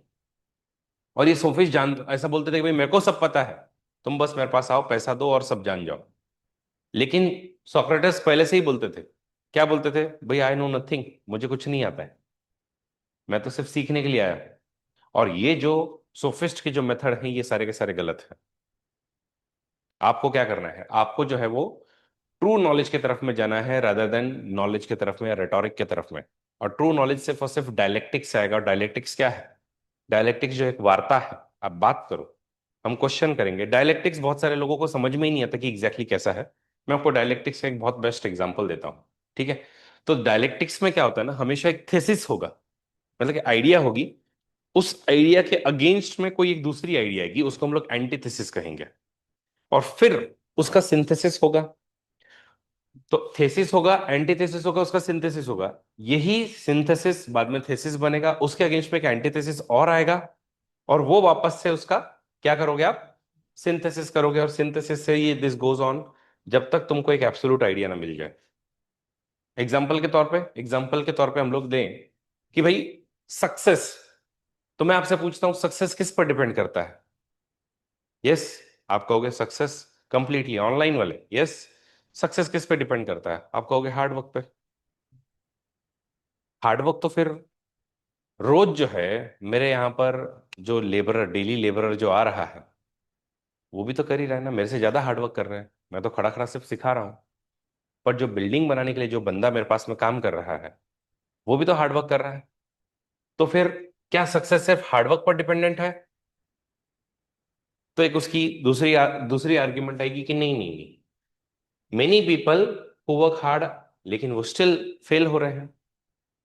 फिर आप बोले हाँ यार ये भी बात है कि हम लोग जो है वो हार्ड वर्क करते हैं, लेकिन कुछ लोग जो हार्ड वर्क करके भी फेल है जिंदगी में। 8 8 10 10 घंटे काम करने के बाद भी फेल है। तो ऐसा क्यों? तो आप बोले कि नहीं नहीं, सक्सेस सिर्फ हार्डवर्क पर नहीं, सही अपॉर्चुनिटीज पर भी डिपेंडेंट है। कि हार्डवर्किंग इंसान है, नो डाउट, वो धूप में 12 12 घंटे काम कर लेता है, 10 10 घंटे काम कर लेता है। बट अपॉर्चुनिटी में आपने उसको मकान बनाने की अपॉर्चुनिटी दी। यही अपॉर्चुनिटी आपने अगर उसको कोडिंग की दी होती तो, यही अपॉर्चुनिटी आपने उसको मार्केटिंग में दी होती तो, फिर आप कहते हैं हाँ भाई सही बात है। हार्डवर्क जो है वो, सॉरी, सक्सेस जो है वो hard work as well as opportunity पर डिपेंड करता है। अब वापस सोक्रेटिस बोलेगा लेकिन, भले अभी क्या लेकिन, अब सोक्रेटिस बोलेगा नहीं, हमने देखा है कि what about those who had no opportunity but still succeeded. कि कुछ लोग थे ऐसे जिनको हमने देखा कि उनके पास अपॉर्चुनिटी नहीं थी, स्टिल वो सक्सीड हो गए। उन्होंने वहीं पर अपना काम करते रहे। तो बोले हाँ, सक्सेस जो है वो हार्डवर्क, अपॉर्चुनिटी और सेल्फ बिलीफ पर होता है, कि खुद पर विश्वास करना कि हाँ मैं ये कर सकता हूं। कि अगर ये आपने किया तो सक्सेसफुल हो जाएगा। फिर बोले ये एंड है नहीं, वापस क्वेश्चन करो। बोले लेकिन, but what if someone has all three but lakhs guidance and direction.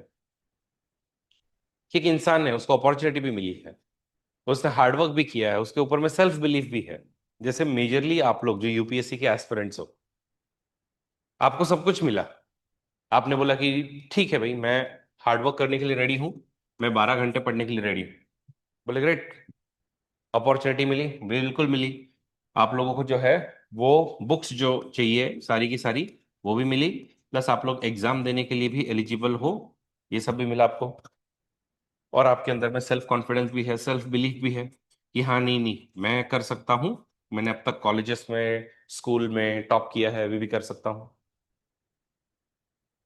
But वो बोले ठीक है, आपका सब कुछ सही है, बट अगर आपको राइट गाइडेंस ही नहीं मिला तो, कोई एक व्यक्ति होना चाहिए ना जो आपको गाइड करे, जो आपको एक दिशा दिखाए। तो फिर आप गाइडेंस के तरफ में जो है वो जाना शुरू करते हो। तो if someone has all three, तो अब गाइडेंस भी आपको चाहिए। तो अब सक्सेस क्या है फिर? तो सक्सेस है जब आपको हार्डवर्क हो, अपॉर्चुनिटी मिले, सेल्फ बिलीफ हो, प्लस गाइडेंस हो। ये सब भी मिल गया। फिर उसके बाद में आपको बोला लेकिन, लेकिन कभी कभी क्या होता है कि कोई एक्सटर्नल फैक्टर्स आ गए, कि आपको अब क्या हुआ, आप यूपीएससी के प्रिपरेशन में आ गए, आपको बुक्स, एग्जाम, सेल्फ बिलीफ सब कुछ है, आप 12 12 घंटे भी पढ़ रहे हो, आपको गाइडेंस के रूप में अरविंद सिंह राजपुरोहित के लेक्चर्स भी मिल गए हैं। लेकिन अब सडनली एक एक्सटर्नल फैक्टर आ जाता है। एक्सटर्नल फैक्टर क्या है? कि भाई तुम्हारी मम्मी बीमार है, या मम्मी और पापा का इतना झगड़ा बढ़ गया है कि अब उनका डिवोर्स होने वाला है। अब ये एक्सटर्नल फैक्टर आप कंट्रोल कर सकते थे क्या? ये आपका मैटर है क्या? इसमें आप लोग जो है वो मेंटली स्टेबल रह सकते हो। ये बकायदा बच्चों के इश्यूज आए हैं मेरे सामने। ये बोलते सर मम्मी पापा की इतना झगड़ा होता है, मैं चाहता हूँ कि मैं दिल्ली जाऊं वगैरह सब करूँ, घर में पैसा है, सब कुछ है, बट प्रॉब्लम है कि इन लोग झगड़ते रहते हैं। मेरे को लगता है कि मैं चले गया तो कहीं इनका डिवोर्स ना हो जाए और कुछ लफड़े ना हो जाए पीछे। मेरे पापा का बाहर अफेयर है, उसके वजह से ये सब हो रहा है। मेरा भाई जो है, कुछ स्टूडेंट है उनको बोले मेरा भाई परेशान करता है, जान से मारने की धमकी देता है। कुछ लोगों में अब हस्बैंड ने पढ़ने के लिए दे दिया है, लेकिन उनके ससुर या सास जो है वो अलाउ नहीं कर रहे हैं, बच्चे आ रहे हैं। तो एक्सटर्नल फैक्टर्स को कैसे कंट्रोल करो? तो फिर फाइनली आपने बोला कि ठीक है भाई, अब अगर हम लोग कहें कि व्हाट इज सक्सेस, तो success is, you know, internal efforts and external conditions भी सही होना। कि इंटरनल में आप लोगों ने ये सब किया, एक्सटर्नल में आपके यहाँ पे सब कुछ एकदम ढंग से, सब कुछ सही था। जैसे अभी किसी ने बिजनेस शुरू किया, 12 12 घंटे के लिए वो करने को रेडी है, ठीक है, उसके पास में सारा सामान वगैरह भी ले आए हैं, अपॉर्चुनिटी है, शेफ है, सेल्फ बिलीफ है, गाइडेंस भी है उसके पास में। लेकिन कोविड आ गया, लॉकडाउन करना पड़ा, भाड़ा भरना पड़ेगा, सब कुछ होगा। कितने ही लोगों के बिजनेसेस कोविड में बंद हो गए? External factors. तो अब सक्सेस की डेफिनेशन जो आप लेकर के आओगे उसके अंदर में इंटरनल एंड एक्सटर्नल फैक्टर्स लोगे, यही है डायलेक्टिक्स। तो सोक्रेटिस बेसिकली डायलेक्टिक्स इस फॉर्म में सिखाते हैं। वो कहते हैं कि भाई तुम लंबी बातें करो, थेसिस, एंटीथेसिस और सिंथेसिस, और वो तब तक करते रहो जब तक तुमको एक अल्टीमेट आइडिया नहीं मिल जाती है। आप उस पर बार बार आर्ग्यू करो, वाद करो।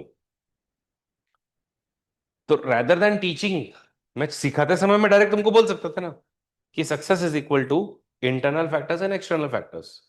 ये क्या हो गया, ये वन वे कम्युनिकेशन हो गया है। बट आपको सोक्रेटस का जो मेथड है उसके अंदर में, जस्टिस में यही पूरा का पूरा यही प्लेटो जो है वो यही मेथड यूज करेंगे। थेसिस, एंटीथेसिस, सिंथेसिस, वापस से आप इस तरीके से एक अल्टीमेट ट्रुथ की तरफ में पहुंचोगे फिर। ठीक है। तो ये हम लोग जो है वो देखते हैं। तो what is dialectics? Dialectics as I said कि इट इज डायलॉग और डिबेट, क्रॉस क्वेश्चनिंग। ठीक है। और इसके अंदर में आर्ग्यूमेंट, काउंटर आर्ग्यूमेंट और सिंथेसिस जो है वो हमेशा आपका चलते रहेगा। सोक्रेटिस को पूछा what is the role of teacher, तो वो बोलते हैं कि नॉलेज इंपार्ट करना नहीं है, रादर उनको जो है डायलेक्टिक्स में इंगेज करना, स्टूडेंट्स का जो बिलीफ है उसको नॉलेज के अंदर में ट्रांसफॉर्म करना, ट्रू नॉलेज के अंदर में ट्रांसफॉर्म करना, ये टीचर का काम है। और यही बाद में हमको थियरी ऑफ नॉलेज के अंदर में यूज करना पड़ेगा। ठीक है। तो ये जो है वो बातें बेसिकली होती हैं। तो सोक्रेटस जो है वो सोफिस्ट के अगेंस्ट में था, समझे। वो कहते हैं भाई डायलेक्टिक्स रखो, उसी से आप लोग जो है वो आगे बढ़ोगे। Rhetoric is not true knowledge, rather knowledge is virtue, knowledge is source of excellence, इस तरीके का उन्होंने कोट दिया। और इसी को बाद में जाकर के जो है वो प्लेटो जो है वो आगे बढ़ाते हैं, और प्लेटो कहते हैं कि देखो मैं आपको सच बताता हूं, ठीक है। अगर आपको एक वर्ड में समझना है कि भाई रेटोरिक के अंदर में और रेटोरिक के अंदर में और डायलेक्टिक्स के बीच में क्या फर्क है, ठीक है, तो आपको एक सेंटेंस में मैं आपको समझाता हूं। वो कहता है कि rhetoric flatters the soul. Rhetoric क्या करेगा? It will flatter your soul. तुम्हारी आत्मा को बहुत अच्छा लगेगा, मैं जैसे तारीफ कर दूं, यार क्या हो तुम, मस्त लग रहे हो आज आप, बहुत सुंदर, क्या दिमाग है आपने, जबरदस्त। It flatters the soul just like food क्या करता है, just like cookery flatters the body. आप अच्छा खाना खाओगे आपकी बॉडी को फ्लैटर्ड ही फील होता है। तो rhetoric will do what it will do, it will flatter the soul. Okay, just like cookery will flatter the body. लेकिन वो कहते हैं कि ये सिर्फ प्लेजर के लिए है, बट अगर आप फिलोसॉफी पे इधर जाओ, ठीक है, फिलोसॉफी पे जाओ या डायलेक्टिक्स की तरफ में जाओ, तो इट विल, ठीक है, it will heal and improve your body. It is like a medicine. Medicine क्या करती है? आप फूड भी खाते हो, मेडिसिन भी खाते हो, बट मेडिसिन क्या करती है? आपके बॉडी को हील करती है। उसी तरीके से सोल को हील करती है क्या? फिलोसॉफी। तो सिर्फ रेटोरिक पर मत जाओ, इस तरीके का उनका बहुत ही फेमस कोट है, बहुत ही फेमस स्टेटमेंट है। और वहीं पर आती है फिर थियरी ऑफ नॉलेज। यही थियरी ऑफ नॉलेज जो कि सोक्रेटस ने दी थी, उसको बाद में अपने को प्लेटो के लिए यूज करना है, क्योंकि प्लेटो उसी से ही एक थियरी ऑफ फॉर्म्स नाम की थियरी बनाने वाले हैं। तो थियरी ऑफ नॉलेज क्या है? तो सोक्रेटस वो हमेशा ही कहते थे कि आई नो नथिंग। ठीक है, आई नो नथिंग, मुझे कुछ नहीं है पता। और किसी भी एक महान व्यक्ति की शुरुआत ऐसे ही होती है, यही बोलकर कि मेरे को कुछ नहीं आता, मेरे को हर एक चीज सीखनी है। तो आई नो नथिंग से शुरू करते हैं। तो नॉलेज जो है वो दो टाइप के हैं, एक होता है ट्रू नॉलेज और एक होता है रेटोरिक नॉलेज। अब उसके लिए जो उन्होंने लैटिन वर्ड जो यूज किए हैं वो है डोक्सा। रेटोरिक नॉलेज को कहता है डोक्सा। डोक्सा का मतलब होता है ओपिनियन, बिलीफ। क्या होता है? ओपिनियन या फिर बिलीफ। ठीक है। ट्रू नॉलेज क्या होता है? ट्रू नॉलेज को वो कहते हैं एपिस्टेम। याद रखने की जरूरत नहीं है, बस मैं आप लोगों को बता रहा हूं। ट्रू नॉलेज मतलब क्या? ये एक अल्टीमेट नॉलेज होगा, ये परमानेंट होगा, ये चेंज नहीं होगा। ठीक है, ये कभी चेंज नहीं होगा, ये परमानेंट रहेगा। रेटोरिक लेकिन चेंज होते रहता है, ओपिनियन आपका चेंज होते रहता है। फॉर एग्जाम्पल, एक आधी पेंटिंग देखते हैं हम लोग, कोई भी पेंटिंग, रैंडम पेंटिंग देखते हैं, ठीक है।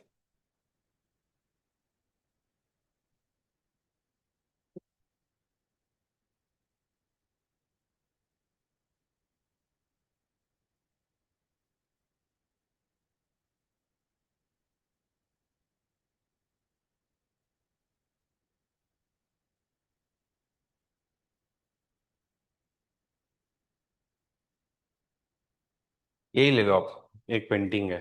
हम्म? अब ये पेंटिंग है, कितने लोगों को बहुत पसंद आ रही है। आप में से कुछ लोग कहेंगे मेरा बच्चा बना दे, ऐसी वाली पेंटिंग जो है मेरा बच्चा बना दे। ये क्या हो गया, कुछ भी आप लोग दिखा रहे हो। कोई बोलेगा अरे वाह क्या बड़ी बात है देखो, कोई उसमें निकालेगा कि गैलेक्सी सन कितनी बड़ी, इसके अंदर में अलग अलग टॉवर्स बताए हैं, फिर बताया है। तो इस तरीके से लोगों के जो है वो ओपिनियन जो है वो आपके चेंज होते रहेंगे। पेंटिंग में किसी को ये औरत जो है वो खूबसूरत दिख सकती है, किसी को नहीं दिख सकती है। ये ओपिनियन है, ये बिलीफ है, इनको हम लोग कहेंगे डोक्सा। ठीक है, ये हमेशा चेंज होता रहता है। यही इवन रेटोरिक में होता है। ठीक है, कि रेटोरिक जो है वो हमेशा चेंज होते रहेगा, आपका ओपिनियन जो है वो बदलते रहेगा। ये वाली कुर्सी है यहाँ पे देखो, ये वाली जो अपनी चेयर है। ठीक है, अब ये कोई कोई बोलेगा यार वाह क्या चेयर है। जैसे भी कोई गांव का व्यक्ति आएगा बोलेगा अरे वाह ये तो ऊपर भी होती है। बोले हाँ ये देखो, अरे वाह वाह वाह वाह, तो ऊपर होती है। ये ऐसे घूमती भी है गोल गोल, क्या बात है, ये तो नीचे भी जाती है। अरे वाह। अब किसी को ये बहुत अच्छा लगेगा, जिसने कभी नहीं देखी है उसको लगेगा। लेकिन जब रोज इस पे बैठोगे तब बोलोगे यार इतनी कंफर्टेबल नहीं है। ठीक है, इतनी कंफर्टेबल नहीं है यार, ठीक है। हाँ पीठ भी दुखती है इसमें। तो ये क्या है, this is what, yes this is, आप लोग कह सकते हैं कि this is not true knowledge, this is doxa. क्या है ये, डोक्सा। तो ये ट्रू नॉलेज नहीं है, रिटोरिक नॉलेज है। It is just an opinion और बिलीफ। ये फिजिकल ऑब्जेक्ट्स को लेकर के होता है। ओके, और ये हमेशा चेंज होते रहता है। ठीक है, जैसे कि हम लोग बात कर सकते हैं, तो देखो एक सबसे बेस्ट चीज मैं आपको बताता हूं। ठीक है, अ ब्यूटीफुल फ्लावर अगर मैं आज लेकर के आऊं, वो आपको ब्यूटीफुल आज लग सकता है, कल लग सकता है। ये कप है मेरा, ये आज आपको ब्यूटीफुल लग रहा है क्योंकि ये अच्छा दिख रहा है, मतलब इसका फॉर्म ऐसा है। जैसे ही ये कप टूट जाएगा, इसका शेप चेंज हो जाएगा और तब आपको ये ब्यूटीफुल नहीं लगेगा। बराबर है। तो ये क्या बोलते हैं कि ऐसी चीजें जो चेंज होती है, जैसे फ्लावर है। ओके, तो फ्लावर जो है वो एक परमानेंट ब्यूटी नहीं हो सकता। ये परमानेंट नहीं है, ये फ्लावर जो है वो इवेंचुअली फेड होगा, ये कप जो है वो इवेंचुअली टूटेगा, ये शरीर जो है वो इवेंचुअली बदलेगा। तो ये परमानेंट नहीं है, ये डोक्सा है, ये ओपिनियन है, ये चेंज होते रहेंगे। वैसे ही रेटोरिक नॉलेज भी चेंज होता रहता है। और इंसान को क्या करना है, इंसान को डायलेक्टिक्स के थ्रू ट्रू नॉलेज की तरफ में जाना है। कैसे जाना है, डायलेक्टिक्स के थ्रू। ट्रू नॉलेज क्या है, जो चेंज नहीं होगा। जैसे ब्यूटी कंसेप्ट, अब ये आइडिया में हम लोग जा रहे हैं। देखो कोई चीज का ब्यूटीफुल होना और ब्यूटी की आइडिया, दोनों में डिफरेंस है। ब्यूटी की आइडिया, तुम्हारे लिए ब्यूटी की आइडिया हमेशा ब्यूटीफुल ही रहेगी। समझ रहे हो, जैसे एक चेयर जो है, उसकी आइडिया की अगर हम लोग बात करें तो चेयर की आइडिया क्या है, व्हाट इज चेयर की आइडिया।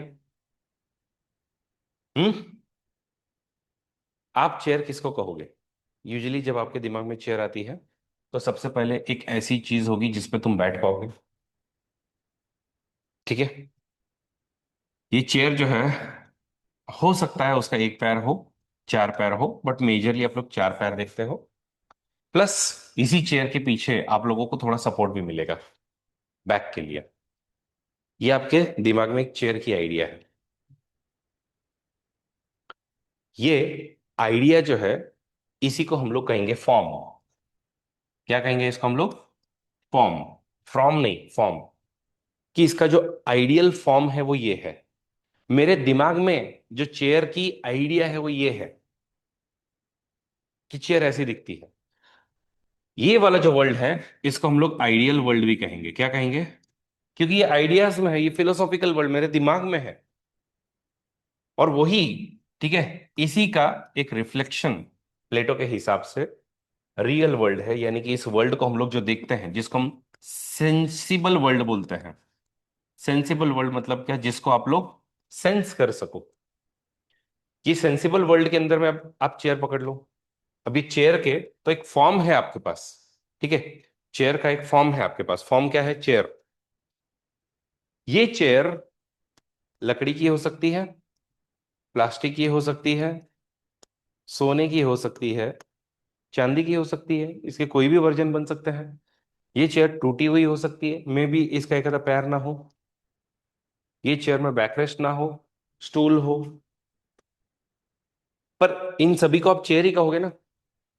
लेकिन जो आइडियल चेयर थी जो आपके दिमाग में थी, उसी का ये एक इम्परफेक्ट वर्जन होगा। ये चेंज होते रहेगा हर बार, लेकिन ये कभी चेंज होगा क्या? नहीं होगा। जो चेंज नहीं होगा वो होगा ट्रू नॉलेज, एपिस्टेम। जो चेंज होते रहेगा वो हर बार होगा डोक्सा, यानी कि ओपिनियन या फिर रेटोरिक नॉलेज। और इस तक कैसे पहुंचे, ये ट्रू नॉलेज तक कैसे पहुंचोगे? तो उसके लिए है डायलेक्टिक्स। क्या है? इसके लिए है डायलेक्टिक्स। यही थियरी ऑफ फॉर्म्स है। यूपीएससी ऑलरेडी हमारे प्रीवियस ईयर्स क्वेश्चंस में पूछ चुकी है कि what is theory of forms. आपको दिखाता हूं मैं। अगर मैं आपको पीवाई क्यूज दिखाऊं, वैसे भी हमेशा जब भी पढ़ाई करो तो पीवाई क्यूज को पकड़ के ही करनी चाहिए हमने। ठीक है, ये देखो। Critically examine the plateaus theory of forms. ठीक है, थियरी ऑफ फॉर्म्स अभी रिसेंट में पूछा है। या फिर explain the Aristotle's critic of plateaus idealism. मतलब पिछले सालों में जो पूछा गया है वो इसी पे। यूपीएससी आजकल चाहती है कि तुम लोग फिलोसॉफी पढ़ो।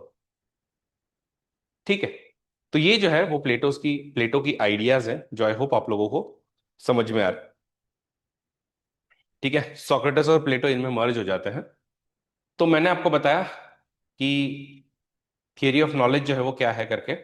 ओके, तो थियरी ऑफ नॉलेज में मैंने आपको बताया the true knowledge exist in knowing that you know nothing, और an unexamined life is not worth living. इस तरीके से खुद सोक्रेटिस कहते थे। इस पे एक बार ऐसे भी आ चुका है। ठीक है, क्या बोल रहे हैं ऑनलाइन? सबको समझ में आ रहा है क्या भाई? सो तो नहीं गए तुम लोग? तुम्हारा चैट बॉक्स थोड़ा इनएक्टिव दिख रहा है मुझे, इसलिए।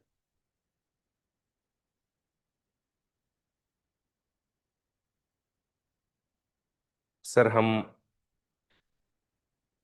आपके लेक्चर में इतने बहक गए हैं कि हम लोग खुद ही एक थियरी ऑफ फॉर्म्स या आइडियल वर्ल्ड में जा चुके हैं। मजा आ गया। हम्म।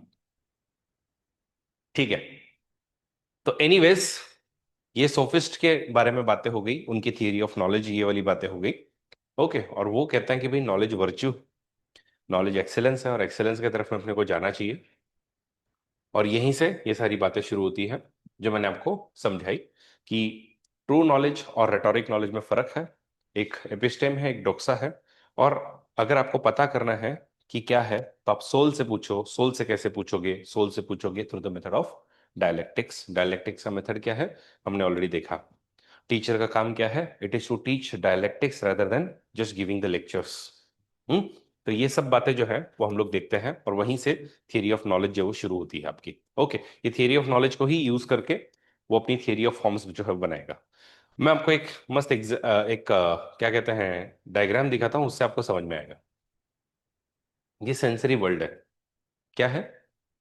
लेकिन ये रीजन वाला वर्ल्ड है, फॉर्म वाला वर्ल्ड है। जो थियरी ऑफ फॉर्म्स है ना, वो इसमें है कि चेयर की आइडिया आपके दिमाग में ये है, और वो हमेशा परफेक्टली इसी तरीके से इम्बाइब रहेगी। ब्यूटी की डेफिनेशन आपके दिमाग में होगी, जस्टिस की डेफिनेशन आपके दिमाग में होगी, और जो रियलिटी में आप लोग देख रहे हो वो कुछ भी सत्य नहीं है। इसलिए वो कहते हैं कि reality is nothing but shadow of ideas. ये आइडियाज रियल है, इसकी शैडो मतलब ये रियलिटी। इसीलिए ये वर्ल्ड जो है वो इम्परफेक्ट है।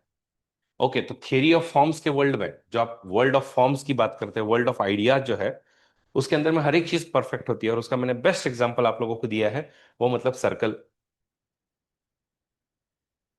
कि अगर आप दिमाग के अंदर में सर्कल को इमेजिन करो, तो उसका एक फॉर्म होगा कि ये सर्कल है। वो सर्कल परफेक्ट सर्कल, वो स्फीयर परफेक्ट स्फीयर है। ट्रायंगल एग्जैक्ट एकदम ट्रायंगल। लेकिन वही अगर मैं विजिबल वर्ल्ड में आता हूं, थियरी ऑफ अपीयरेंसेस या वर्ल्ड ऑफ अपीयरेंसेस में अगर मैं आता हूं, यही सर्कल को जब मैं अपने हाथों से बनाने जाता हूं, तो वो परफेक्ट सर्कल नहीं बनता है। इसको जूम करने के बाद में कहीं ना कहीं आप लोगों को कुछ ना कुछ एंगल्स आपको दिखाई ही देंगे इसमें। ठीक है, ये परफेक्ट सर्कल नहीं है। तो जो परफेक्ट आपके दिमाग में होता है, ठीक है, जैसे अभी मैं खुद ही आपको बोलूं कि एक काम करो बेटा, हाथी बनाओ। आपके दिमाग में हाथी की आइडिया एकदम परफेक्ट है बराबर है।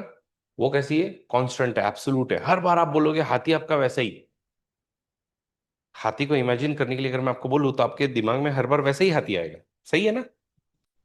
वही अगर मैं आपको हाथी को बनाने के लिए बोलूं, डायग्राम बनाने के लिए बोलूं, तो मेरी तो ड्राइंग वैसे ही गंदी है। ठीक है। तो ये उसके कान भी ऐसे बन गए, मुंह भी ऐसा बन गया, सूंड भी ऐसी बन गई। हम्म। ये ऐसा कुछ तो मेरा इस बार बना, आप बोले सर ये क्या चूहा बनाया, ये हाथी लग रहा है क्या, कहीं से भी नहीं लग रहा है। तो क्या बनाए, तो बोले हाथी बनाओ सर। तो फिर मैंने सोचा ठीक है, नहीं नहीं इस बार हाथी के, बोले चार पैर भी नहीं बनाया। अब मैंने चार पैरों से ही शुरू किया, बड़ा सा उसका बॉडी बनाया, एक पूंछ बनाई। ठीक है। और अब की बार उसका बड़ा सर बनाया, और सर के बाद में मैंने उसके कान बनाए, और उसकी सूंड बनाई, और उसके दांत बनाए। बोले ठीक है सर, थोड़ा इस बार चूहा नहीं लग रहा है, इस बार हाथी लग रहा है। बट जो मेरे दिमाग में हाथी है वो परफेक्ट है, जब मैं उसको पेपर पर उतारने की कोशिश कर रहा हूं मेरे से नहीं परफेक्ट बन रहा है। वैसे ही ब्यूटी, वैसे ही फ्लावर, कि फ्लावर जो है वो क्या, रोज फ्लावर, गुलाब का फूल। गुलाब का फूल जब मैं आपको इमेजिन करने बोल रहा हूं तो आपके दिमाग में परफेक्ट फूल आ रहा है, कि एक लाल कलर का, ठीक है, जिसमें उसकी पंखुड़ियां थोड़ी थोड़ी सी खुली हुई है, बीच में से एकदम पूरा ऐसे एक मस्त पैटर्न सा बना रहा है, लंबी लंबी उसकी डंठल है, उसके कांटे निकाल दिया आपने, उसके ऊपर कुछ फूल रखे हुए हैं, वो आपके दिमाग में गुलाब है। रियल वाला लाके दिया दिया आज, लेकिन वो गुलाब थोड़े दिनों के अंदर में मुरझा जाएगा, तो गुलाब का गुलाबनेस थोड़ा सा खत्म हो जाएगा। तो वो इसीलिए कहते हैं कि रियलिटी जो है वो वर्ल्ड ऑफ आइडियाज का इम्परफेक्ट एंड इनकम्प्लीट वर्जन है। ठीक है। क्या है, इम्परफेक्ट एंड इनकम्प्लीट वर्जन है, यही उनकी थियरी ऑफ फॉर्म्स है बेसिकली। तो थियरी ऑफ फॉर्म्स में यही कहा जाता है कि भाई चेयर जो तुम्हारे दिमाग में है और चेयर जो तुम यहां बनाते हो, उसका एक और एग्जांपल आपको देता हूं। फॉर एग्जांपल, आपने कभी मंदिरों पे गए हो तो बहुत सारे पत्थर ऐसे तराशे गए हैं, देखा आपने। हम्म। उसके लिए उनके दिमाग में पहले एक आइडिया होगी कि मेरे को कैसा बनाना है उसको। सही बात है, उसका एक उन्होंने कुछ तो बनाया होगा ना दिमाग में, कि मेरे दिमाग में जो है इसकी एक आइडिया होगी ऐसी, कि ऐसा ऐसा मैं उसको बनाऊंगा। बट उसके दिमाग में जो आइडिया थी वो बहुत ब्यूटीफुल एकदम परफेक्ट वाली आइडिया होगी, लेकिन जब वो उसको पत्थर पे तराशने जाएगा तो उसका कुछ ना कुछ इम्परफेक्ट फॉर्म जो है उस पर उतरेगा। है कि नहीं। उसी को हम लोग जो है वो बेसिकली इस तरीके से, तो वो दो वर्ल्ड में डिवाइड करता है, एक फिजिकल वर्ल्ड है और एक स्पिरिचुअल वर्ल्ड है। ठीक है। जो फिजिकल वर्ल्ड है, वर्ल्ड ऑफ सेंसेस जो है, वो बोलता है कि ये जो है वो आईसाइट से हम लोग देखते हैं। लेकिन जो स्पिरिचुअल वर्ल्ड है वो हम लोग रीजन से समझते हैं, लॉजिक से समझते हैं। रीजन से ही समझ में आएगा ना कि आपको क्या परफेक्ट आइडिया क्या है उसकी। तो प्लेटो हमेशा कहते हैं कि देखो, हर एक रियलिटी के पीछे, हर एक ऑब्जर्वेबल रियलिटी जो भी है आज मेरे सामने, तो ऑब्जर्वेबल रियलिटी क्या है, चेयर। ऑब्जर्वेबल रियलिटी क्या है, ये जो तराशा है वो पत्थर। ऑब्जर्वेबल रियलिटी जो आपने हाथी पेज पे बनाया, जो आपने सर्कल पेज पे बनाया, वो ऑब्जर्वेबल रियलिटी के पीछे एक अल्टीमेट रियलिटी होगी, तो सुप्रीम रियलिटी होगी। इस सुप्रीम रियलिटी का इम्परफेक्ट मैनिफेस्टेशन होता है। ठीक है। आइडिया में परफेक्ट मैनिफेस्टेशन होता है और इसका इम्परफेक्ट मैनिफेस्टेशन होता है। ठीक है। तो वो यही बोलते हैं, और इसके लिए वो सोक्रेटिस की थियरी ऑफ नॉलेज से इंस्पायर्ड है, और यही उनका थियरी ऑफ फॉर्म्स है। इसको हम लोग एलिगरी ऑफ केव से समझ करके लेंगे। तो व्हाट इज एलिगरी ऑफ केव, अब देखो, ये इन्होंने अपना बता दी कि theory of forms is very very important, और मटेरियल वर्ल्ड से ज्यादा आइडियल वर्ल्ड इंपॉर्टेंट है, क्योंकि आइडियल वर्ल्ड जो परफेक्ट है, तब हम आइडियाज के वर्ल्ड में ही चलते हैं। वो इसीलिए कहता है कि जो तुम लोग मटेरियल चीजें चाह रहे हो, क्या चाह रहे हो, पैसा चाह रहे हो, उसी की वजह से तुम करप्शन कर रहे हो। ये बोले सब फालतूगिरी कर रहे हो तुम लोग। तुमको फिलोसॉफी के वर्ल्ड में जाना चाहिए, तुमको जस्टिस की परफेक्ट आइडिया क्या है उस वर्ल्ड में जाना चाहिए। और वो सब पाने के लिए, ठीक है, मैं तुमको एक एग्जाम्पल बताता हूं। वो कहता है कि एग्जाम्पल में वो एलिगरी ऑफ केव देते हैं। ठीक है। तो अब ये थोड़े से सोक्रेटिस के लाइफ से इंस्पायर्ड है। तो होता क्या है कि देखो, हर किसी को चीजें समझ में नहीं आती है, और जिसको समझ में आती है उसको मार दिया जाता है। ऐसा ही कुछ जो है वो इवन एलिगरी ऑफ केव में होता है। तो वो बेसिकली एग्जांपल्स देना चाहता है। वो कहते हैं कि देखो होता क्या है कि कुछ लोग हैं जिनको यहाँ पर बंधक बना करके बिठा दिया गया है, देख रहे हो यहाँ पे, ठीक है। ये लोग हैं, इनको यहाँ पे बंधक बिठा करके, तो एलेगरी का मतलब होता है रूपक। हिंदी में अगर हम उसको कहें तो उसको रूपक कहा जाता है। तो ऐसे, अब मुझे नहीं पता आप लोगों ने कितनी हिंदी पढ़ी है या कितनी इंग्लिश पढ़ी है, उसके ग्रामर के अंदर में आपने सुना होगा रूपक अलंकार होता है। ऐसे ही एलेगरी भी एक अलंकार, मतलब इंग्लिश में उसको बोलेंगे आप, कि मैं आपको बस रूपक मतलब इसका एक एग्जाम्पल दे रहा हूँ। मैं एक थॉट एक्सपेरिमेंट क्रिएट कर रहा हूँ। वो थॉट एक्सपेरिमेंट में वो कहता है कि एक केव है, क्या है, बड़ी सी केव। इस केव के अंदर में कुछ लोगों को इस तरीके से बिठा दिया गया है और उनके हाथों में बेड़ियां और उनके पैरों में बेड़ियां बांधी हुई है और वो बैठे हुए हैं। और उनका फेस जो है वॉल के तरफ में है, यहाँ पर ये वॉल देख रहे हैं। इस पर ना अलग अलग आकृतियां, ठीक है, इसमें अलग अलग फिगर्स आते रहती है। ये फिगर्स देखते रहते हैं तो इनको अलग अलग नाम देते हैं। बोले ये देखो इसको घोड़ा बोलते हैं, इसको कुछ बोलते हैं, ये देखो ये पक्षी है। तो ये बोले ये सब जा रहा है, ठीक है, और धीमी धीमी आंच है। अच्छा, अब मजेदार बात क्या है, यहाँ पर जो है वो कुछ मिथ मेकर्स है, जो स्टोरी टेलर्स है, वो लोग क्या कर रहे हैं, वो ये सब आपको दिखा रहे हैं। और पीछे जो यहाँ पर आग लगी हुई है, इसी का रिफ्लेक्शन यहां जा करके इस तरीके से आपको दिख रहा है। तो ये क्या है जो आप, जिसको आप रियलिटी मान रहे हो, आपके सेंसुअल वर्ल्ड से, सेंसरी वर्ल्ड से जब आप इसको रियलिटी मान रहे हो, वो रियलिटी है क्या? नहीं, it is the shadow of the reality. तो observable reality is what? It is the shadow of ultimate reality, ठीक है। अब इसमें क्या होता है कि समहाउ जो है, समहाउ एक बंदा जो है वो ये हथकड़ियां और बेड़ियां जो तोड़ देता है, समहाउ खुल जाती हैं उसकी, और वो यहाँ से फ्री होकर के निकलता है। तो चलो बाहर चलते हैं। और ये खुल गया, बोले चलो घूम के आता हूँ। घूम के आने के लिए पहले वो जब यहाँ आता है तो उसके आंखों में सडनली एकदम से प्रेशर आता है। बोले अरे क्या देख लिया ऐसा? वो देखता है कि अरे आग लग रही है। वो बोले अरे ये तो अपने को फुल उल्लू बनाया जा रहा है यहाँ पे, ये लोग तो यहाँ पे मिथ क्रिएट कर रहे हैं। फिर वो बोले क्या करें, तो फिर बोले नहीं नहीं ठीक है, जान दो, ये मिथ बनाने दो इनको, मैं जरा और चलता हूँ। ये बाहर जाता है, बाहर जाने के बाद में और पूरा बाहर आता है तो उसकी आंखों में और ज्यादा दर्द होता है, मतलब आंखें ही नहीं खोल पाता है। आपके साथ भी होता है, आप जैसे ही सूरज की रोशनी में अंधेरे से जाते हो तो आपको सडनली आंखों पे प्रेशर आता है ना, वैसे इनके भी आता है। लेकिन वो प्रेशर वो सहन करने के बाद में थोड़ी देर में सब कुछ ठीक होता है, नॉर्मलाइज होता है। नॉर्मलाइज होने के बाद में माउंटेन्स, रिवर्स, पहाड़, सूर्य, सब कुछ देखता है। उनको रियलिटी समझ में आती है कि जो कुछ हमको दिखा रहे थे वो रियलिटी नहीं है, तो सब मिथ्स है, रियलिटी तो कुछ अलग ही है। ये वापस आता है, सुन रहे हो क्या?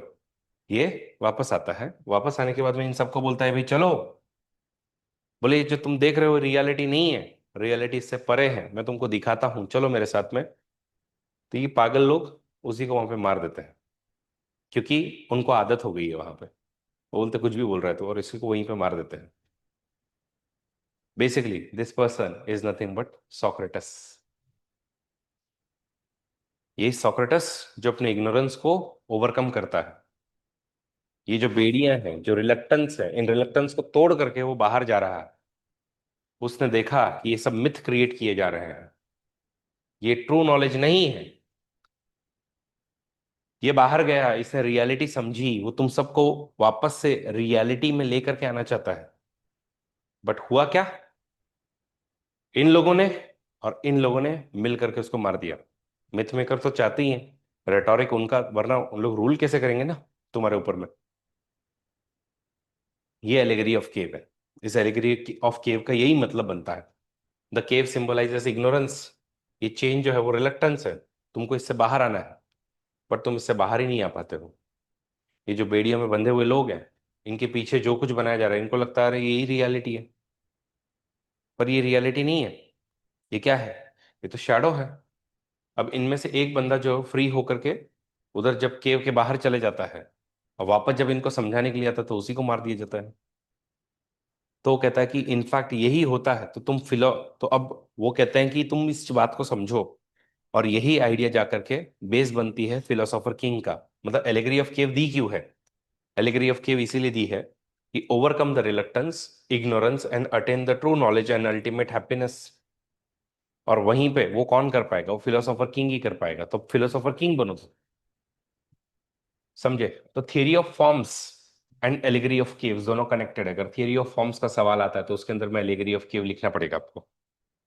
ठीक है, आपको उसके अंदर में लिखना पड़ेगा। तो ये सारी बातें जो है वो हम लोग खास करके इसके अंदर में देखें, बट आपको मेजरली समझ में आया ना? अगर सवाल आ जाए अपने पास में reality is the shadow of the ideas, तो क्या कहोगे? तो उसके अंदर में अपने को वापस वर्ल्ड ऑफ आइडियाज और इन सब के बारे में अपने को लिखना है। तो प्लेटो को क्या बनाना है? वो आइडियल स्टेट बनाना है। आइडियल स्टेट बनाने तो ऑब्जर्वेबल रियलिटी के बियॉन्ड जाना पड़ेगा तुमको। ठीक है।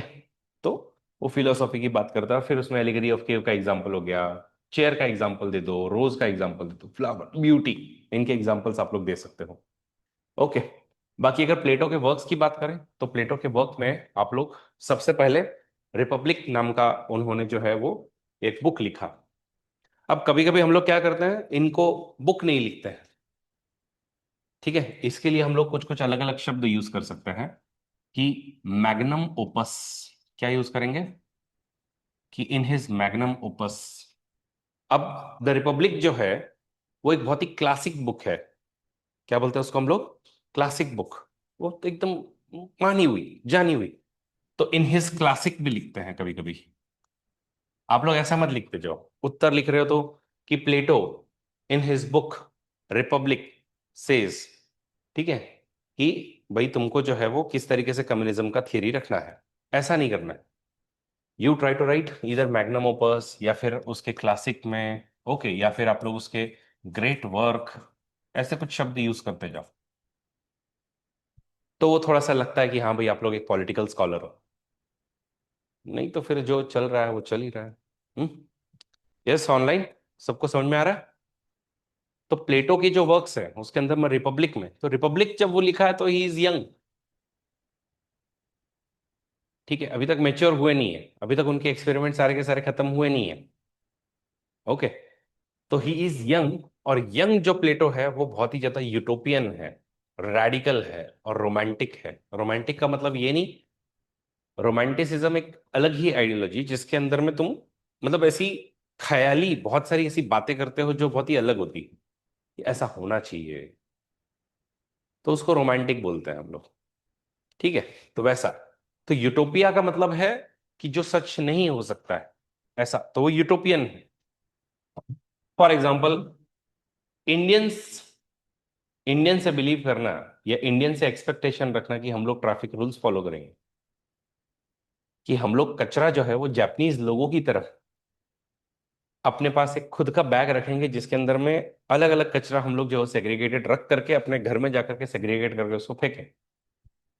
ये एक यूटोपिया है और सच में यूटोपिया है। ये अपने कल्चर का पार्ट ही नहीं है और ना ही कभी इसका पार्ट बनेगा। मैं आपको लिख के देता हूँ। जापानीज लोगों की आदत है, वो कचरा बाहर फेंकते नहीं है। वहां पे डस्टबिन भी नहीं है जगह जगह पर, फिर भी नहीं फेंकते हैं। डस्टबिन नहीं है तो वो अपना खुद का एक बैग कैरी करेंगे। अच्छा, बैग कैरी करते हैं उतना तक तो मतलब चलो वही बड़ी बात लगती है हमको कि भाई खुद के कचरा फेंकने के लिए भी तुम बैग कैरी करते हो। बैग तो बैग कैरी करते हो, बैग में भी तुम चार टाइप की बैग्स कैरी करते हो।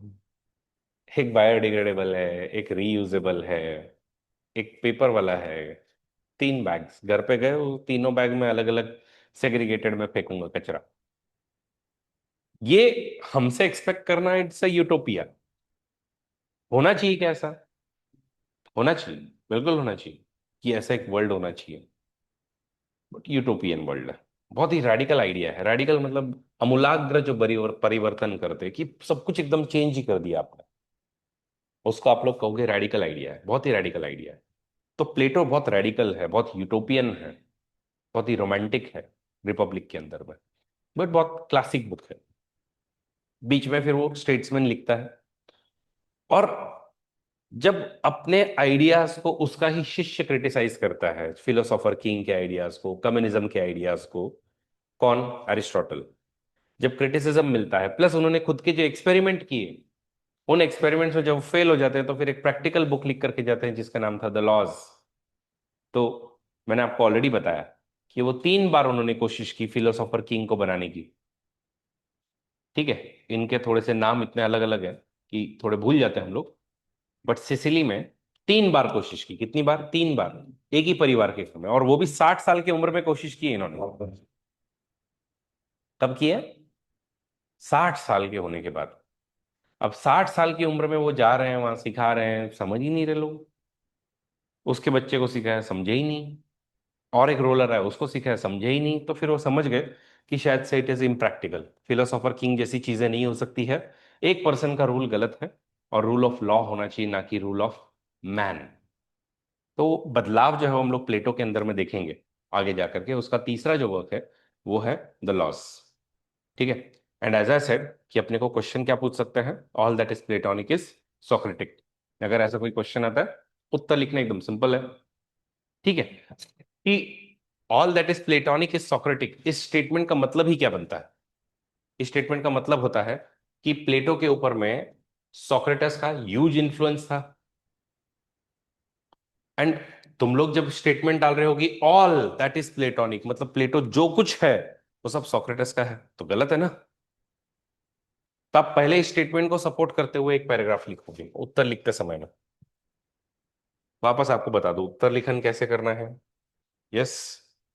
कैसे उत्तर लिखना है? जब भी आप मान लो ये वाला पेज लो, तो पेज को लेते समय में, क्योंकि कुछ लोग जो है वो अभी अभी बैच ज्वाइन किए हैं, ठीक है, अब तक उनकी रिकॉर्डेड क्लासेस जो भी हैं खत्म नहीं हुई है। वापस बता दूं कि एक लगभग 1 जुलाई तक हम लोग थोड़ा स्लो जा रहे हैं, उसके बाद में बहुत फास्ट जाएंगे। तब तक जो भी लोग इस लेक्चर को देख रहे हैं, प्लीज जल्दी से जल्दी एडमिशन ले लीजिए, अगर आप लोग देख रहे हो तो। ओके। फिर यूपीएससी, इसमें लिखा है हर बार मिडिल ऑफ द पैराग्राफ से उत्तर शुरू करो। क्वेश्चन लिखो आपका क्या है कि all that is Platonic is Socratic. ये आपका क्वेश्चन हो गया। इधर से आंसर लिखना शुरू कर रहे हो, लिखो। आंसर लिखते समय में हमेशा मिड ऑफ द पैराग्राफ से शुरू करो, ब्यूटीफुल दिखता है। और यूजुअली हम लोग पहले ही पैराग्राफ में ये लिखते हैं कि हमको इससे क्या समझ में आया। इससे हमको समझ में आया कि भाई दिस स्टेटमेंट इज सेइंग कि Socrates had a very great influence on Plato. ये कंटेक्स्ट है उसका, तो कंटेक्स्ट से शुरू करो। यहाँ पे आपने पहले लिख दिया, फिर आपका कुछ पूरा होता है तो आप अगला पैराग्राफ लिखना चाहते हो, अगेन यहाँ से मिड ऑफ द पैराग्राफ से शुरू करो। जो भी आपकी 4-5 लाइन है उसमें उसको सलटाओ। कहीं पर अगर नंबरिंग यूज करनी है तो 1 और सर्कल दो। क्यों? क्योंकि सबसे ज्यादा वही घेरता है ज्यादा जगह। आप 1 एक ऐसा लिखो, ठीक है, 2 3 ऐसा लिख रहे हो, 1 एक ऐसा लिख रहे हो, ठीक है, 1 एक ऐसा लिख रहे हो। इन सब में सबसे ज्यादा जगह यही घेरता है। और अपना पेजेस जो है वो भरे हुए देखने चाहिए, इसलिए फिर हम लोग बोल रहे हैं कि भाई इस तरीके का पैटर्न यूज करो। ठीक है। नंबरिंग एकदम फिक्स होनी चाहिए, इस तरीके से आपने किया है। और दूसरा A B C वो भी लिख रहे हो तो सर्कल लगाओ। आप जितने भी टॉपर्स की कॉपीज देखोगे आपको ये कुछ कॉमन पैटर्न्स दिखाई देंगे। अच्छी हैंडराइटिंग में लिखो, ब्यूटीफुल लिखो। क्योंकि देखो ये तो पहला इंप्रेशन, पहले पैराग्राफ के अंदर में फिर आप बताओगे कि Plato was influenced by Socrates theory of knowledge. Plato use Socrates method. कौन सा? डायलेक्टिक्स का मेथड यूज किया। प्लेटो के वर्क में इनफैक्ट सोक्रेटिस जो है वो मेन डायलॉग, मतलब जो एक हम थियरी ऑफ जस्टिस जो देखेंगे ना प्लेटो की, वो डायलेक्टिक्स के फॉर्म में जस्टिस की थियरी का फाइनल उत्तर दिया है। ठीक है, डायलेक्टिक्स के फॉर्म में दिया है, लेकिन जो डायलेक्टिक्स के फॉर्म में जो फाइनल उत्तर आता है उसके लिए जो सवाल पूछने वाला जो मेन कैरेक्टर है वो कौन है? सोक्रेटिस। तो जितना भी लिखा है वो सब सोक्रेटिस के फॉर्म में लिखा है, तो वो भी अपने को दिखाई देता है। ठीक है। इसी के अलावा हम लोग अगर देखें तो उनकी लाइफ से भी इन्फ्लुएंस हुए थे। डेमोक्रेसी की तरफ में हेट्रेड इसीलिए डेवलप की थी प्लेटो ने, क्योंकि डेमोक्रेसी ने उनके गुरु को हेमलॉक पीने की सजा दी थी, है कि नहीं? तो ये हुआ था। और फिर all that is Platonic is Socratic, ऐसा आप लोग बोल सकते हैं। However he was also influenced by Pythagoras, Heraclitus, Parmenides. और उनकी सिर्फ थियरी का नाम दे दो, उनको एक्सप्लेन करते नहीं बैठना है। नहीं अपने पास इतना टाइम, ना ही इतनी स्पेस है, क्योंकि हार्डली 150 वर्ड्स के लिए है वो। और फिर फाइनली जो है वो अपने को लिखना है कि also you need to know कि हम लोग ये नहीं कह सकते कि all that is Platonic is Socratic. Reason being Plato himself is also original thinker, no doubt he was influenced, but इतिहास में आज तक किसी ने थियरी ऑफ कम्युनिज्म नहीं दी थी। इतिहास में आज तक किसी ने थियरी ऑफ एजुकेशन नहीं दी थी, थियरी ऑफ फिलोसोफर किंग नहीं दी थी। ये उनकी खुद की ओरिजिनल आइडियाज है। ठीक है, ये उनकी खुद की ओरिजिनल आइडिया है, तो इसीलिए हम लोग लिखेंगे it must be noted that he is also one of the most original thinker. Original thinker why? Because उनकी खुद की इस तरीके की आइडियाज थी, और इसीलिए जो ऊपर की स्टेटमेंट है it is partially true. This is how a balanced answer will look like. मैं आपको हमेशा कहता हूं कि पॉलिटिकल साइंस में बैलेंस सीखना है अपने को। What is meaning of that balance? Balance का मतलब यही है कि हाँ, कैसे सोक्रेटिस से प्लेटो इन्फ्लुएंस हुए, नहीं दूसरों से भी इन्फ्लुएंस है, नहीं वो खुद भी एक ओरिजिनल थिंकर थे। तो इसलिए स्टेटमेंट कंप्लीट ट्रू नहीं है, partial true. This is how balanced answer we are going to write. और आज का असाइनमेंट, ऑब्वियसली यू नो कि आपको क्या करना है, एक सवाल का उत्तर लिखना है, और सवाल जो है वो है all that is Platonic is Socratic. कल मैं इसको चेक करूंगा, ठीक है? आपको लिंक्स दे दी जाएंगी अपलोड करने के लिए, उस पर अपलोड कर दीजिएगा, शॉर्ट नोट्स भी अपलोड कीजिएगा। Yes sir, all that is Socratic is Platonic. कैसे होगा? ऐसा स्टेटमेंट क्यों आएगा, पहले ये बताओ। ये बात हो गई कि आपने मुझे सिखाया, तो all that is, all that Arvind has learn from the Chandan, ये स्टेटमेंट कभी कोई पूछेगा? नहीं मतलब मैं पूछ रहा हूं आपसे, ये स्टेटमेंट कभी कोई पूछेगा? वैसे ही जो स्टेटमेंट आप बोल रहे हो वो कभी नहीं पूछा जा सकता कि all that is Socratic is Platonic. इसका मतलब आप कहना चाहते हो कि सोक्रेटिस ने प्लेटो से सीखा? ये तो कंप्लीटली फॉल्स है, और ये पूछा भी नहीं जा सकता, और पूछने वाला अगर कोई ऐसा मिला तो गधा होगा, फिर उसको पॉलिटिकल साइंस फिलोसॉफी इनका नॉलेज ही नहीं है। मतलब करने के लिए कोई भी परम्यूटेशन कॉम्बिनेशन नहीं कर सकते हैं। मैं हमेशा कहता हूं political science, polity and chemistry, इनके बीच में एक बहुत ज्यादा सिमिलैरिटी है। और वो सिमिलैरिटी क्या है? वो सिमिलैरिटी जो है वो ये है कि इधर थोड़ा सा, इधर का उधर आपने लिखा और अर्थ का अनर्थ होता है। वो एक जोक मारा जाता है कि एक बंदा है, ठीक है, केमिस्ट्री का प्रोफेसर था, और एक केमिस्ट्री का स्टूडेंट भी गया, ठीक है। तो होटल में दोनों खाना पीने के लिए गए। बोले what would you like to have? वो बोलता है I will have H2O since I teach chemistry. ठीक है, वो जाता है उसके लिए पानी लेकर के आता है। अगले वाले से पूछते भाई तू क्या लेगा? वो बोलता है आई विल हैव H2O2। क्या बोलता है वो? उसका कहना था कि I will also have H2O2। He wanted to say this too, उसने लगा दिया पीछे टू, और this is hydrogen peroxide which is poisonous, और वो मर गया। ऐसा ही यहां पर भी होता है। शब्दों का एक विशिष्ट क्रम है, शब्दों का एक विशिष्ट महत्व है, वो अपने को रखना पड़ेगा। तो it can always be all that is Platonic is Socratic, that is going to happen, but all that is Socratic is Platonic, how can it happen? Sir जैसे कि अभी तक अपने पढ़ा कि प्लेटो ने कभी भी सॉक्रेटिस को क्रिटिसाइज नहीं किया। हम्म। मतलब जो भी सॉक्रेटिस ने सीखा है वो प्लेटो ने फॉलो किया, उसको इन्फ्लुएंसेस भी दिया और उसने उसका ओरिजिनल थिंकिंग भी दिया। पर जो भी सॉक्रेटिस ने बताया, उसको प्लेटो ने बताया ना, तो वो कैसे बोल सकते हैं ना कि जो भी सॉक्रेटिस ने बोला है वो प्लेटो ने कहा पार्शली ट्रू है ना, उसने खुद की भी तो आइडियाज दी। है। सॉक्रेटिस ने जो भी बोला ना, आपने स्टेटमेंट क्या बोला? आपने बोला कि all that is Socratic is Platonic, ये आपने बोला। अब मुझे बताओ दिमाग में इमेजिन करके कि can that statement be justified? Is it appropriate to ask even that question? Understood? ठीक है, क्योंकि उस स्टेटमेंट का अनर्थ ही मीनिंग होता है। All that is Socratic is Platonic, all that is Socratic, जो कुछ सॉक्रेटस का है, इट इज प्लेटोनिक, मतलब प्लेटो से आया हुआ है। समझे? Okay, great. सर पीएसआर के लिए कोई बुक खरीदनी है क्या, या सिर्फ अपने नोट से काम हो जाएगा? बिल्कुल स्नेहा, अपने नोट से काम हो जाएगा, आप उसकी चिंता मत करो। ठीक है, ऑनलाइन किसी का कोई सवाल?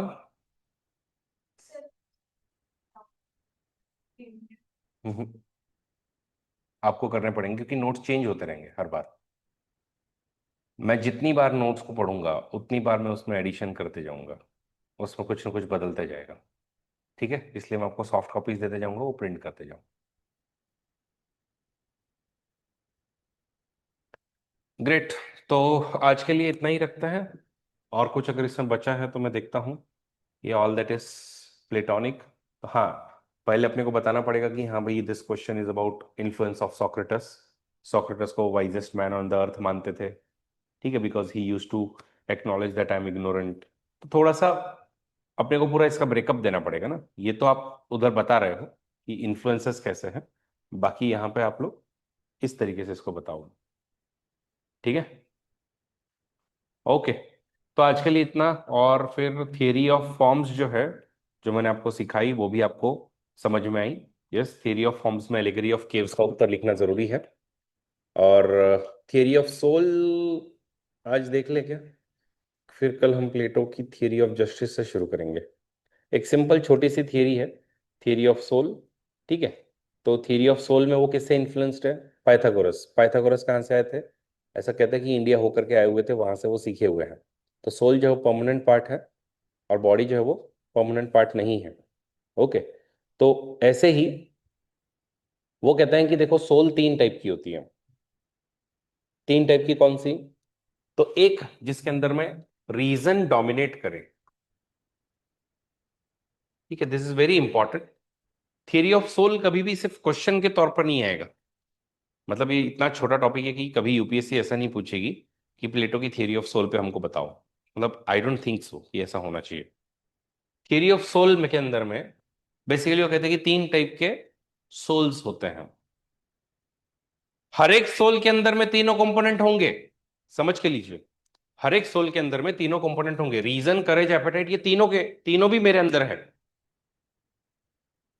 पर प्लेटो कहते हैं कि किसमें क्या डोमिनेट करेगा। मेरे अंदर में रीजन भी है, करेज भी है, एपेटाइट भी है। बट मेरे अंदर में अगर रीजन जो है वो अगर 80% है तो मैं उसको कहूंगा कि रीजन डोमिनेट करता है। मेरे अंदर अगर करेज डोमिनेट करता है तो मैं उसको कहूंगा करेज डोमिनेट करता है, और एपेटाइट है तो एपेटाइट।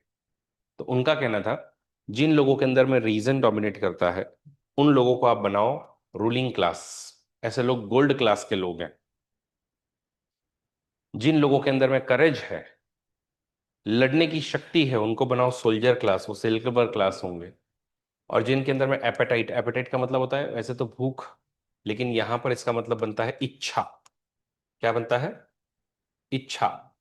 कि जिसके पास इच्छाएं हैं और जिसके अंदर में इच्छा डोमिनेट करती है, उन लोगों को बनाओ प्रोड्यूसर क्लास। कि तुम लोग प्रोडक्शन करते जाओ, तुम लोग कमाओ, मस्त मजे करो, कुछ प्रॉब्लम नहीं है, तुमसे हमको दिक्कत ही नहीं है, क्योंकि तुमको रूल करने में कोई शौक नहीं है। ठीक है, तो तुम बस उसी पे ध्यान दो, ये उनका कहना है। तो gold class person in whom reason dominates, reason, ये सिल्वर क्लास में ये हो गया, और person with whom appetite dominates, ऐसे तीन टाइप के लोग होंगे। ठीक है, अब इसमें से भी वो रीजन वाले को क्यों प्रोमिनेंस देता है, तो वो प्लेटो कहते हैं बेसिकली कि दो वर्ल्ड है, एक सेंसिबल वर्ल्ड है, एक वर्ल्ड ऑफ आइडियाज है, नो डाउट। तो कहते हैं कि देखो, ये इटर्नल है, अनचेंजेबल है, ये कभी चेंज नहीं होता, ये हमेशा चेंज होता है, टेम्पररी है। तो बोले कि क्या होता है कि हमारा शरीर मर जाता है, मरने के बाद में वो ऊपर भगवान के पास जाती है आत्मा। भगवान के पास जाने के बाद में उधर में उनको इटर्नल चीजें दिखाई देती हैं, परफेक्ट चीजें दिखाई देती है जो कभी चेंज नहीं होती है। ये परफेक्ट चीजें वहां पर वो देखता है। देखने के बाद में वो वहां पर रहता है थोड़े दिन वगैरह, उसके बाद में उसका वापस जन्म जो पृथ्वी पर होता है। पृथ्वी पर जन्म होने के बाद में हर एक सोल रिकलेक्ट नहीं कर पाती है लॉजिक से। उसको याद नहीं आता है कि मैंने परफेक्ट वर्ल्ड में क्या देखा था। कुछ सोल याद कर पाते हैं, कुछ सोल नहीं कर पाता है। जिन सोल को परफेक्ट याद आता है कि मैंने क्या देखा था वहां पे, उनके अंदर में ऑटोमेटिकली धीरे धीरे रीजन डोमिनेट करता है। जिनकी रिकलेक्शन कैपेबिलिटी अच्छी है, और जिनमें नहीं होता है उनको यही सब अच्छा लगता है।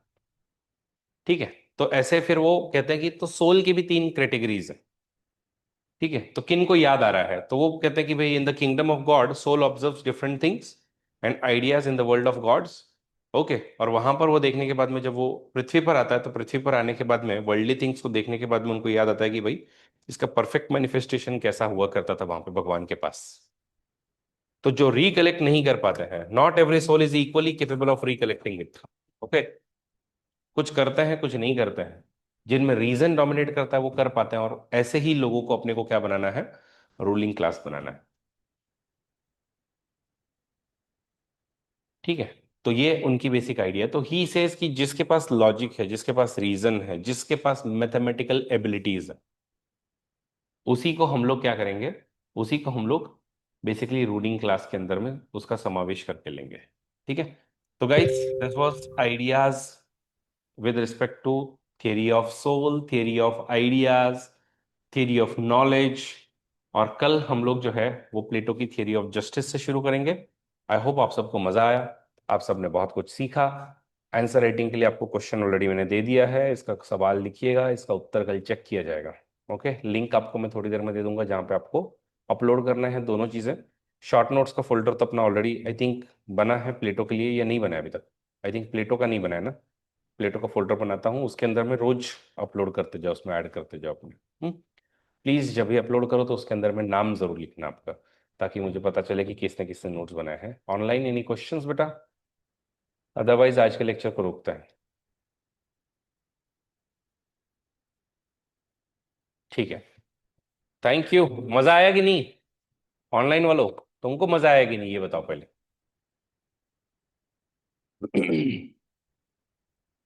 Great great great. चलिए, have a great day, see you and bye bye. कल वापस हम लोग सुबह 8:30 बजे मिलेंगे। प्लीज ध्यान में रखो, लेक्चर का टाइमिंग 8:30 बजे है। अगर कभी उन्होंने लेक्चर शेड्यूल करते समय में 8 बजा दिए हैं, 10 बजा दिए हैं गलती से, तो भी आप लोग याद रखिएगा 8:30 ही टाइमिंग है, अनलेस मैंने कभी ग्रुप में बोला है कि नहीं नहीं मैं टाइमिंग चेंज कर रहा हूँ। ठीक है, और उसके भी लिए मैं आप लोगों को यूजुअली एक रात में पहले ही बताने की कोशिश करूंगा कि लेक्चर अगर चेंज हो रहा है कुछ भी अगर उसके अंदर में। ठीक है, तो प्लीज ध्यान रखिएगा। बाय।